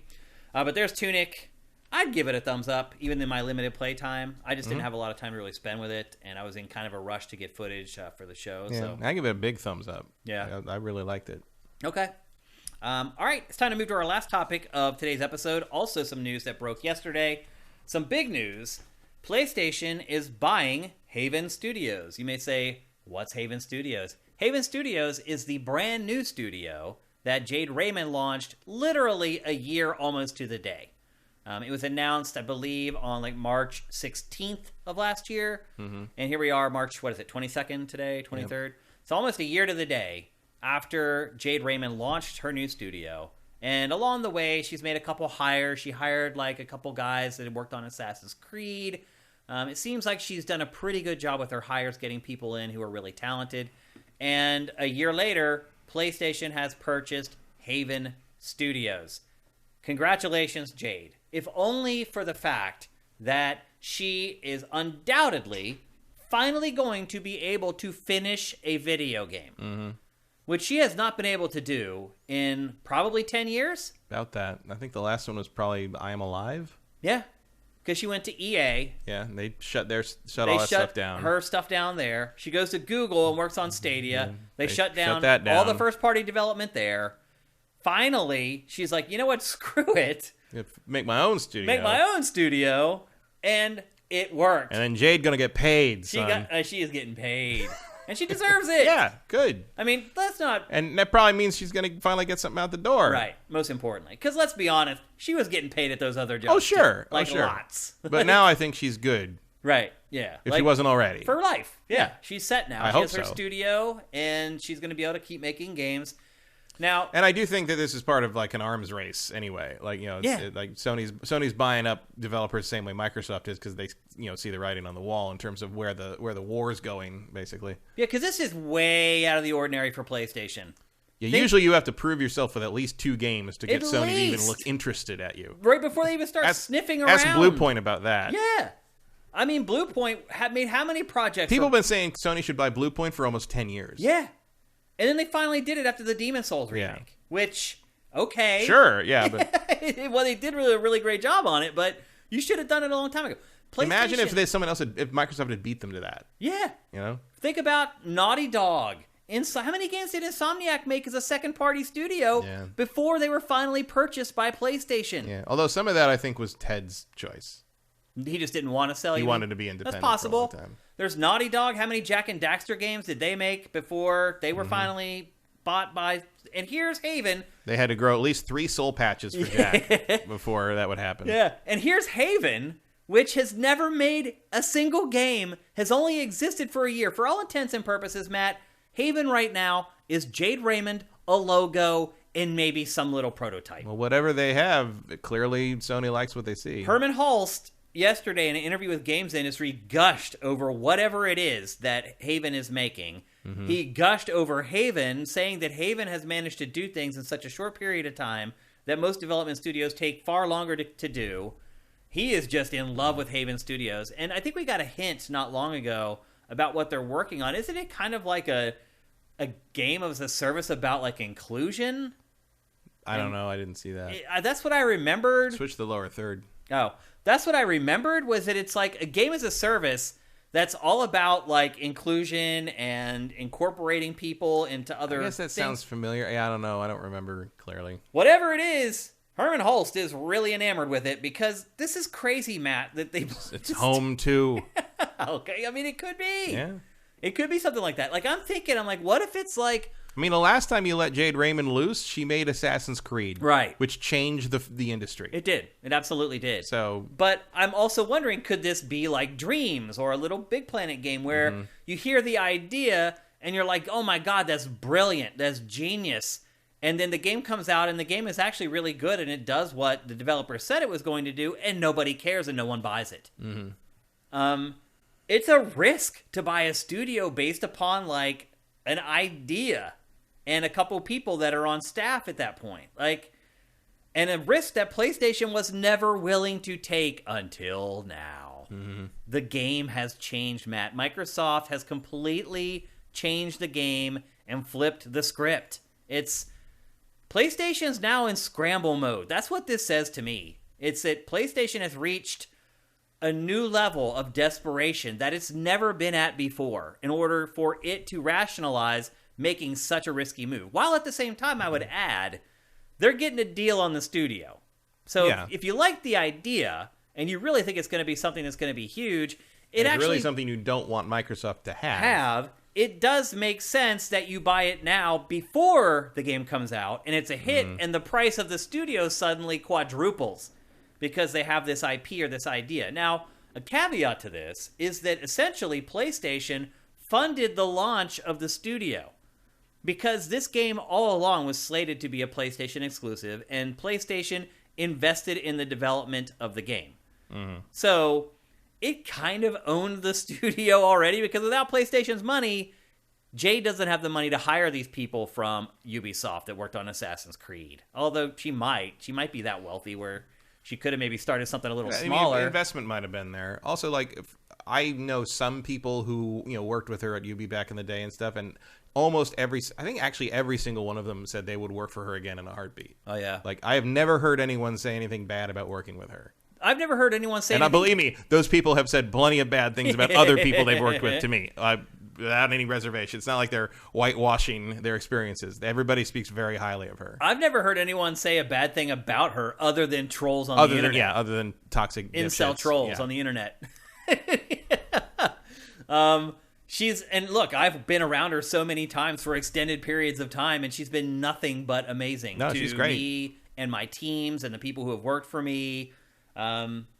Yeah, I mean, just in general. Once you get past the very understandable, are you going to be a horrible asshole to me, defense shields, she's a really lovely person. Can totally understand why she would have that absolutely. Shield. Like, because she should not give anyone the benefit of the doubt ever again, as far as it could be argued that she was really the first developer who had to deal with like the whole incel. I mean, that was definitely like one of the big eye-opening situations of that. Yeah, for me, it was like, oh wow. I mean, obviously we saw that all the time. Like Morgan would get creepy emails and stuff like that. But just how brazen it was with Jade. What really hit me, Matt, the first time that really opened my eyes was when someone had drawn a comic of her where they had literally spent days and days drawing the comic, and it was the most disgusting thing. That was VG Cats. What? I remember that. No. The thing where she was like, like basically turned into porn. Yes. Yeah, that was VG Cats. Are you kidding me? Yeah, I remember that. Wow. I thought that was just some random dude. No, that was if it's the one I'm thinking of. It was awful. Yeah. Wow. That's an eye opener all on its own. Oh man. I'll check that. For But that was when it all hit home for me, and I was like, "Oh my god, this is what she's dealing with. This is the type of crap." And now it's just spiraled ever since. So I root for Jade. She had to deal with this crap way before a lot of other women had to deal with it in the industry, and she stood tall, and she hasn't left. And that takes guts to stand up to the internet. Really, I think anyone who puts their face on the internet knows what you're dealing with here, but not what she's dealing with. It was a whole different level of it. So I'm very happy for her. Honestly, do you think it's going to be a good deal for PlayStation? I do. I think so. I wouldn't be... I mean, look, I don't... It's hard to say in some ways because, like, it's been so long since she got a game out. Yeah. Not through any fault of her own. Yeah. But look, Sony has limited resources. In comparison to Microsoft, and if they're snapping Haven up, it means they see something that they think is very, very worth it. And is Sony always right about that stuff? No, but like her track record and their need to and Sony's need to parcel its resources out more carefully than Microsoft indicates to me that they see something really worthwhile here. Which, to be honest, does not surprise me. I do trust PlayStation's judgment.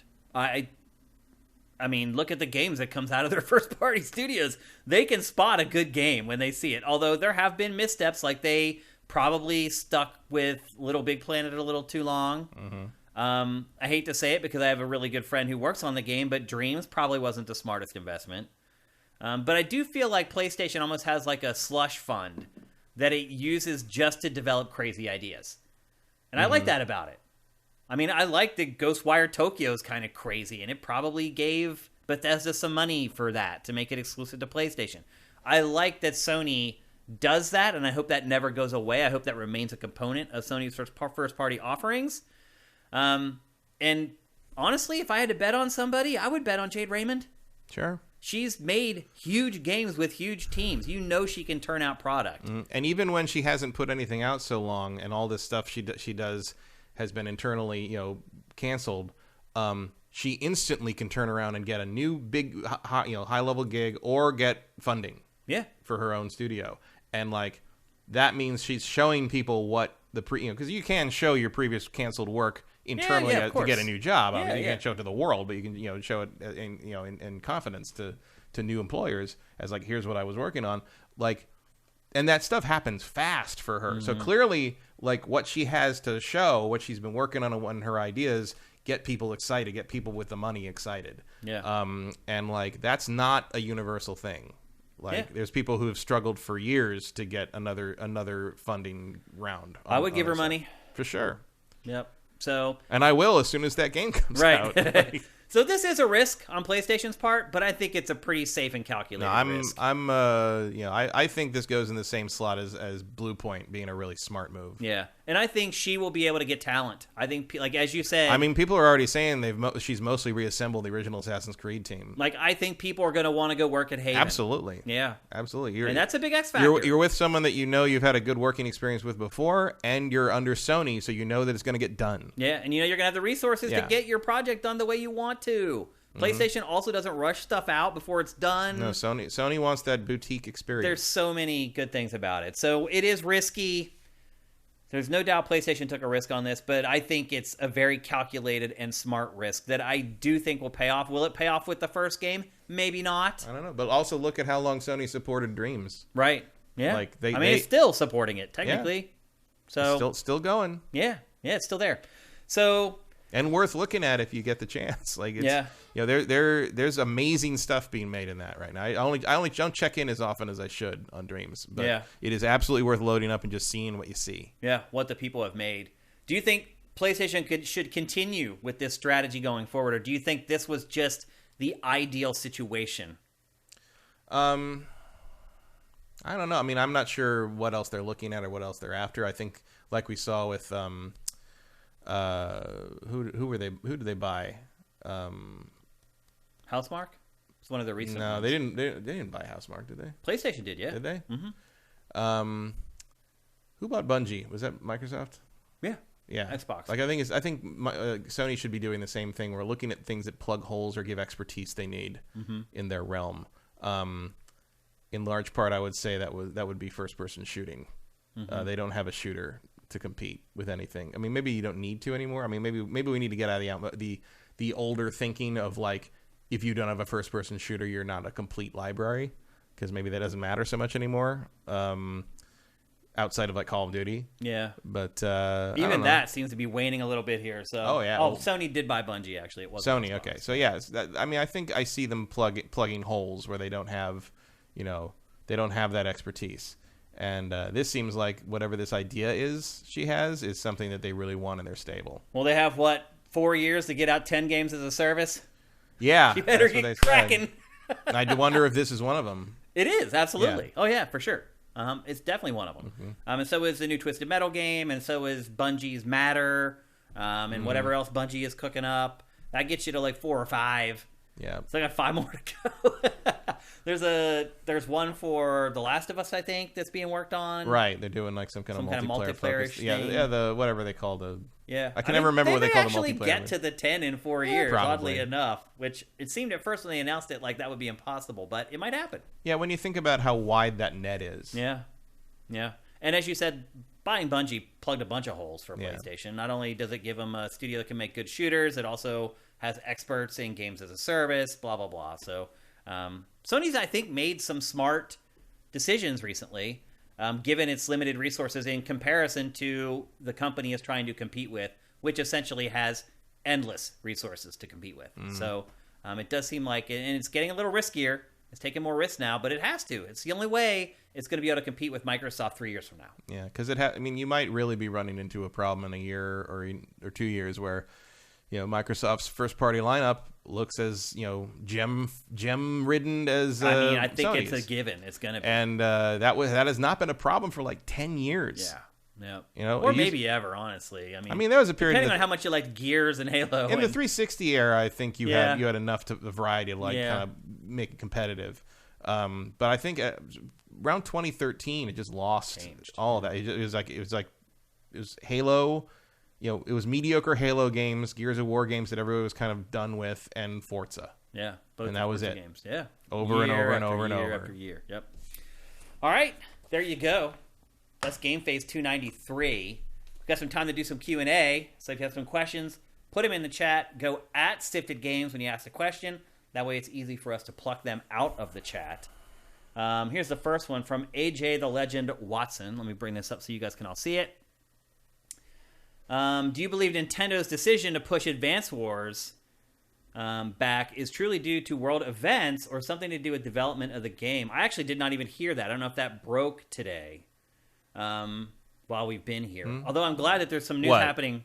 That Advance Wars was pushed that back. was like a week and something ago. Oh, really? Yeah, that was around when we were really sick. Oh, okay. I was checked out for a few days. They pushed it way back. And it was, way back? Yeah, like October or something. Oh, wow. I totally missed that. Yeah, it got pushed way back because they didn't want to release a war game, especially because there's a Russian analog. There's a very belligerent Russian faction in that. Right. I think that was entirely because of Ukraine. Yeah, I don't think it was a development delay. Yeah, I had missed that. That game was supposed to come out in December. Yeah, I think that was entirely because of the events of the time. Yeah, I had missed that story, but now that I'm hearing it, it's absolutely because of the war. No doubt about it. Yeah, which is what they said. Yeah. I mean, they said it's because they were out of sensitivity for what was happening in world events, kind of thing. That makes sense. Lynn Jeff 99, what's up, Jeff? Hope you're doing good, man. Would you consider joining with the Easy Allies crew now that Brandon is leaving? What would be the pros and cons of that situation?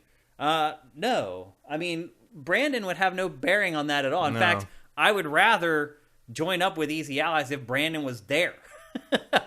No disrespect to any of the guys that aren't Brandon, but I love Brandon to death. He's an awesome guy, and I would love to work with him again. So Brandon being there would be more incentive for me to join up with Easy Allies than him leaving. Pros and cons of joining up or not joining. I mean, the pros are obviously joining forces, having the work power. Like, I do everything by myself, so having anyone to do anything would be a huge advantage to me. I don't know if they would consider any advantage to joining up, but obviously having other people to do stuff would change my life. The other pros, I think, one of the pros for them was that they would have an official website instead of just kind of the thing that they have now. They may not even be interested in that. They maybe, when they launched, just didn't want to invest the money in building a real website, and so they just kind of have this very simple thing that they've been using. But they would obviously have Sifted if we were to join forces, and Sifted has built-in paywalls, which I've spent a lot of money to build. We ended up ditching those for Patreon because you guys requested that we go to Patreon, but that stuff is still there. So as we mentioned earlier in the show, it seems like the day of Patreon is the sun is setting on that day. So if they were to say, you know what, let's get out of Patreon and go back to where we're not losing as big of a cut of the money, then Sifted would work great for that. But otherwise, yeah, I don't see anything like that happening. And Brandon being there would be incentive for me to join up. Him leaving would not increase the incentive to join up. El Guapo 3385. Sorry if you already answered this, but just want to hear your thoughts or response to what Pactor says about PlayStation's future, how it would cease to exist. LOL. I haven't seen that, actually. Did you? I don't know. I'm sure it's in the same vein as he's been saying for like the last 2 generations that this is the last generation of it probably hardware. Is the same thing about him saying that. Which remains nonsense. Yeah. So, maybe one day, but not anytime soon. I mean, I think he'll be right eventually. Yeah. Eventually there are going to I don't know if be we'll consoles. Be around to see it. Yeah, I'll probably be dead, though, I think, whenever there's no consoles anymore. I think we've talked about that before, though. I don't know why it's bubbling up again. He's been saying that for like 6 years. Mm-hmm. It's not like a new thing. Derek D111. I got the idea for this question from one of the former GMG episodes. Okay. Shane mentioned the possibility that Treyarch might be making a free-to-play game that wasn't an FPS. I doubt that will happen. But what dev that is known for shooters would you like to get out of his comfort zone, like Guerrilla working on Horizon? I do not remember saying that Treyarch might be working on a free-to-play game that wasn't an FPS. They are working, I think, on a free-to-play game that's not Call of Duty, but that doesn't mean it's not an FPS. Mm-hmm. That's what I was talking about. But still, it's an interesting question. So, what other developer would you like to see change that has worked on kind of one genre the whole time and you want to see him work on something else? Maybe Bungie.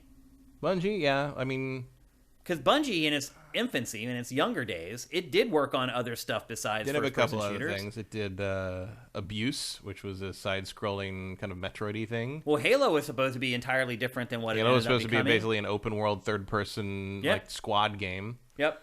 So that's a good one, I think. Or Myth. Myth was an RTS. Yep. I really liked Myth. Yep. There's a game that's weird that they've never remastered. I mean, I don't know who owns that now. I know Bungie sold off Oni and Myth rights years and years ago. Yeah. I think it's hard to find studios anymore that only make one type of game. Yeah. Even From Software. Like, it's made tons of games throughout its history. Yeah, just found Miyazaki found the formula that works. Yeah. And it's going to do that over and over again. It's hard to find developers that only make one genre anymore. It just is. And that's good. Like, it just means that studios are I'd like to see Playground Games make a Fable game. We're going to see that. We're getting to. Because its zombie games weren't all that great. What did they make? Didn't they make the last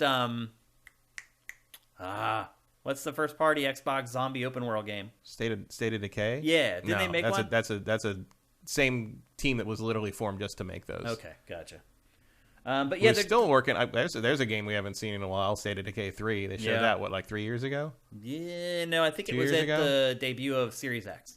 I think it's when they showed that CG trailer. Yeah. But yeah, we haven't seen that since. So that should be Undead Labs. That's that company. That's right. Yep. Playground, I believe, was just made to do Forza Horizon, if I remember right. Maybe. Unless they did stuff before that I don't remember. Yeah. But that's another good example of a studio that was typically doing just one thing that's now branching out to do something different. And I've been very nervous about that, by the way, about them making a Fable game, because it's so far out of the realm. It's like going from Killzone to Horizon is not as extreme as going from Forza Horizon to Fable. It's just not. So those are good examples. Vincent says Advance Wars does not even have a date at this point. Ashes in the Hourglass. With the juggernaut success of Elden Ring, can you think of any other case where a niche series exploded in such a way? From a game that Sony didn't want to publish and was ashamed of. Well, I don't know what the hell. I don't think they were ashamed of anything. They just didn't think it would be successful in the US. You romanticize From's games so bad, dude. Like, yeah, From was not. Sony was not ashamed of it. They didn't think it that deserves a face palm. They didn't think that had a market in the My West. gosh. And honestly, they were pretty much right. It took them 6 games and 10 years to get here. This was a slow burn. And the other thing too, I would definitely not call this an explosion. No, it was earned. The other part too is that like their games have been selling like 8 to 10 million already. Like this isn't that gigantic of a bump. Like we'll wait. And see. The games have like been selling. Like the top Dark Souls games were selling like 8 to 10 million after like 6 years. Right. Yeah. Lifetime sales. Yeah. Elden Ring is at 12 million already. But here's what I'm saying. It's a big change. But I don't think the lifetime sales of Elden Ring, personal opinion, I don't think it's going to have a long tail. I feel like a lot of people bought the game and they're either like, wow, this is awesome and what I thought it was going to be, or hot damn, I can't believe I wasted $60 on this game. I think it's going to probably get to 15. Maybe. I think get to 15, which is a huge jump from the previous ones. Yeah. However, as you say, what about the next game? Yeah, exactly, because there's no guarantee that all the people who bought that because of the hype liked it and will come back for another one. Although I was surprised that, according to figures, at least what they're reporting, 70% of people who played Elden Ring beat the first boss. I really have a hard time believing that. I mean, according to the Steam, that's what they're saying. According to the Steam achievements. Oh, Steam. Is that where that's coming from? I think so. Okay. Okay, that makes more sense. PC players, to me, more likely, I feel like, to do that. Possibly. Console players, I would be really surprised. Well, and also, you don't have much else to go on, but I will say that having gotten a lot of achievements on the Xbox version, all the main, story bosses don't have the rare achievement. I mean, that's 10% or higher. But all the optional hard stuff, you're getting 5 to 8%. So you get the little gem achievement, rare achievement thing. Yeah. But all the main stuff, it's in. My guess is at least in the 20% range. Yeah. Which is pretty high for some of these games. I mean, you're talking about you look at some of the percentages of these things and there's games where it's you have 95% for the achievement to get to the first save point. You're like, what are people doing? You started it up to see if it works and went away and never open it again? Some people do that. Yeah, I imagine it, I guess. I think it may struggle to get to 15 million if it's at 12 now. I think because I think every fan before, fans of the franchise would wait a little bit to buy it, maybe. I think every From Software fan bought this game out of the gate. Well, I think every From Software game fan does that anyway. Really? Because everyone's so terrified of spoilers. You think? Absolutely. I think 90 to 95% of From Software diehard fans buy it day one. So I'm wondering, like, when you because they don't want to see anything before. So I'm wondering if the other games, if they ended up selling 8 or 10, if they sold like 7 in the first month or two, and then they only ended up getting an extra million. The hardcore Souls fan base is between 4 and 5 million. Wow. And then a lot of the rest comes from curiosity about all the chatter that it gets. Comes from the really deep sale. I mean, there's periods where you can get those Dark Souls games for $4 or $9. You know, like that's still units sold. Yeah, it is. Like, you know, that's why I have it on every platform, because at some point I could get Dark Souls 2 Scholar the first thing for $5.99, and I'm like, yeah, sure, I'll have that there. Yeah. Like, why not? So I think there's a lot of double and triple dipping, especially across generations by fans. But like in this case, the fact that Elden Ring sold 12 million out of the gate, I think you're looking at 6 million new players on that. Probably. And like the next game will be the X Factor. I mean, look, putting George R. R. Martin's name on that thing was the smartest thing they possibly could, because it got chatter in mainstream channels that it never would have otherwise. True. Yeah. Their next game is going to be the X Factor. Yeah, because you'll see all these people that bought Elden Ring, if they're like, yeah, I'm ready to do that again, or not. Yeah. I mean, I think you will get a bump in comparison to, like, say, Dark Souls 3. Yeah, some people will stick around, for sure. Are you going to sell another 15 million on that thing? Probably not. I think a lot of people did not, vibe with this thing. We'll see. It'll be interesting to watch. I mean, there was a Twitter account I saw that was just collecting photos of, like, $54.99 used copies of Elden Ring, like, the first few days after, because people would just take it right back. I just looked on eBay out of curiosity, and it's just flooded with them. Yeah. Just thousands and thousands and thousands of Elden Ring. And now the price on eBay is like rock bottom because nobody wants it. And it's notable that so many physical copies were sold, because I think physical copies are being sold more commonly to the people that haven't played one before. That's true. Because they see it on the shelf and they're like, oh, that's that thing that they were talking about. So they pick it up. I mean, look, the fact that people were willing to pick it up at all is a good sign. You're going to pick up some people, you're maybe going to get 20% of those people back. Yeah. It is still going to raise the sales profile for From's games in the end. It's going to be interesting to see how much. It's going to be interesting to see how many of those people you retain. Yeah. Because there's a lot of people that are not interested or bounced off this game that you're never going to hear from because they don't talk about video games on Twitter. Yeah. Well, they just bought it. I mean, I saw a little bit judging any kind of anything by Twitter. Twitter is 10% of the population, and 1% of those people are the ones who tweet, and 0.1% of those people are the ones who do like 80% of the tweeting. Yeah. So you're not getting a really useful demographic slice looking at social media. So it'll be interesting to see what total sales look like on their next game, but we're going to have to wait a few years for that. Yep. The big question is their next game going to be something new, or is it going to be Elden Ring 2? And will Sony buy them? Yep. Commander Fett, what is your fondest memory of working at Game Trailers with Brandon Jones? From Software, obviously, the hottest studio on the market right now. My guess is they're accepting offers from everybody. Well, they're owned by a company that I don't think is interested in selling. You'd have to buy the parent company to get them at this point, I think. Okay. Which, Microsoft might. Fondest memory of working at Game Trailers with Brandon Jones. Man, there were so many. Because we had so many wins and victories at Game Trailers. Like, literally every other week, like, something happened that our numbers were just, like, skyrocketing, that, like, we couldn't even, like, celebrate them all. So my fondest memories were celebrating the wins with Jones. Just trying to think which win might have been. Sometimes it was just, like, working together on retrospectives with him, because I had worked on retrospectives at GameSpot. I was a features editor at GameSpot, and we had done really good retrospectives that were thousands and thousands of words long, but they were just text. They weren't video. And so when Jones was like, I want to start doing these retrospectives, basically what you were doing at GameSpot, but in video form, it was kind of like a melding of the minds, where I had worked on the editorial side and the writing side of that stuff, and obviously he had the video editing chops and the production chops that he wanted to do it. So those were some of the fondest memories as far as working with him. But like probably the first E3, where Game Trailers was at E3 and we like killed it. Like our numbers just like went through the stratosphere. And I remember I was on the show floor for the first day, and we were still small. Like, I had only hired like maybe 4 people at that point, like Ryan Stevens and a couple other ones. And I remember I had been on the floor all day, and I really had no idea what was going on with the website while I was gone. And I came in, it was like 7 or 8 o'clock. I was really tired. And I remember walking into the office, and somebody yelled, "Shane's here," when I walked in the door. And everybody came out of their office, and it was just like, just elation.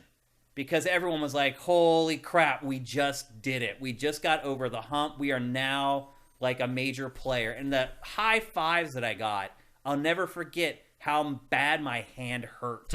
Because people were high-fiving me so hard.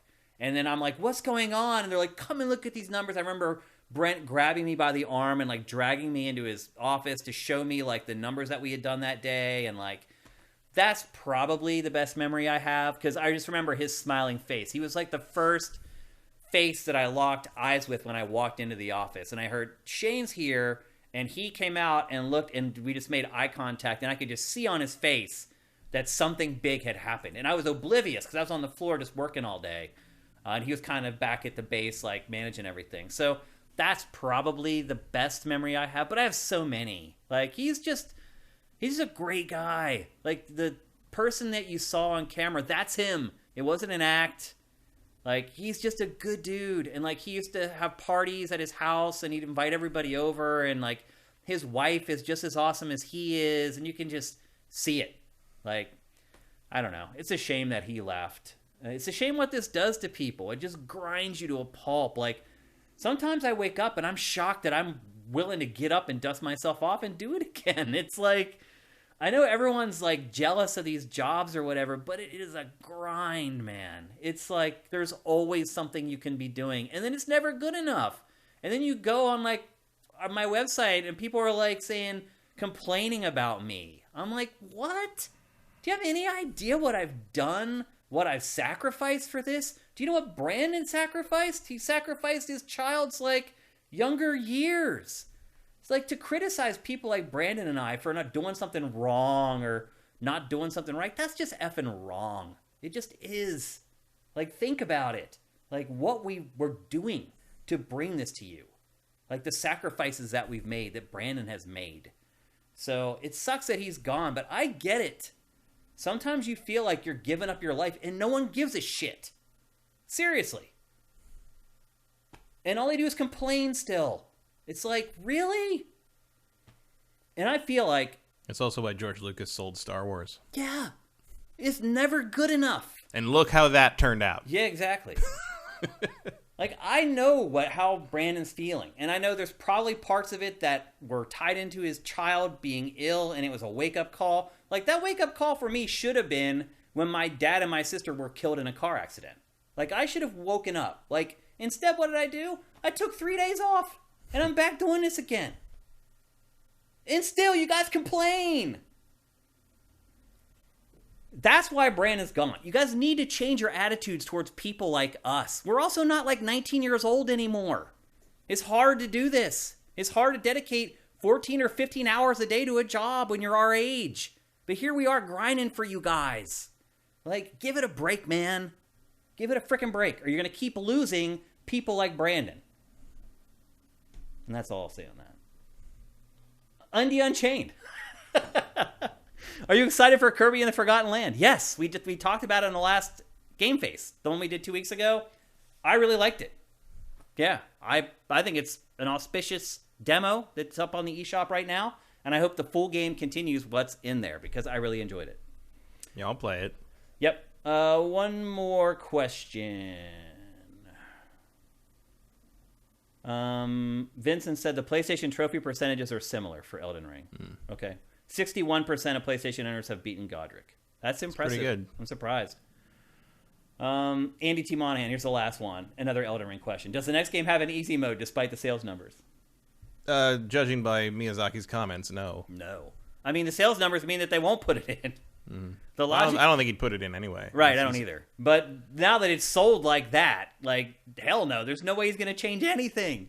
They're not going to change anything. How they did PR for that, they're going to do it exactly the same way. They're going to go get Brandon Sanderson. to be the author for the world. Literally everything that they did for Elden Ring, Bandai Namco, and From Software, they're going to do it exactly that way again until it stops working. Oh, you're never going to see another From game without an open world. Never.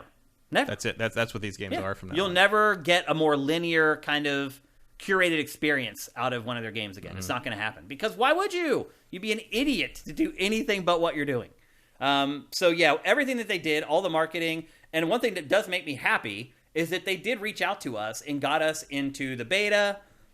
We had review code very early, which isn't easy for us because we're a smaller site. So sometimes getting review code is a struggle. Sometimes getting review code from Bandai Namco is tough. Like, they won't send us, like, Dragon Ball Fighters, but they sent us Elden Ring, and it worked. So I wish other publishers realized that distributing review code like that is a good thing. But anyway, I think Bandai Namco and From Software will do everything exactly the same next time. Except it'll be Elden Ring 2, and they'll add some features and hopefully make it crazier than the first one. So, yeah, if you're worried that they're going to make changes, don't be. When you have success like this, you do the same thing until it stops working. Like, hopefully what the next one they make will look like that Demon's Souls remake. Because it'll just be for the new console. That is a big complaint from me personally about the game, is I love the art in the game, but technically it's a drop behind. Also, the next game will be a PS5 exclusive. They're not going to be making it for both generations, so that I gotta say, I looked at some retrospective stuff about Dark Souls stuff, some like Dark Souls lore stuff, and a lot of it, a lot of it's old, like 10 years old, using footage from the original Dark Souls game. Oh my god, it's eye-searingly bad. Like, I'm so used to the remastered version that I'm just like, oh my god, it looked like that. Yeah, it's easy to forget. It's terrible. It looks awful. Yeah. Like, you forget how Demon's Souls looked to the eye even at the time. I remember because I saw it at Tokyo Game Show, and Ryan. You can't tell what it's supposed to be. Ryan Stevens pulled me over there. He's like, "Should we cover this?" And I looked at it and I said, "No." And we got to like the last day and we had tackled everything. And he's like, "All right, I'm gonna go tackle that Demon's Souls thing now." I'm like, "All right, go ahead."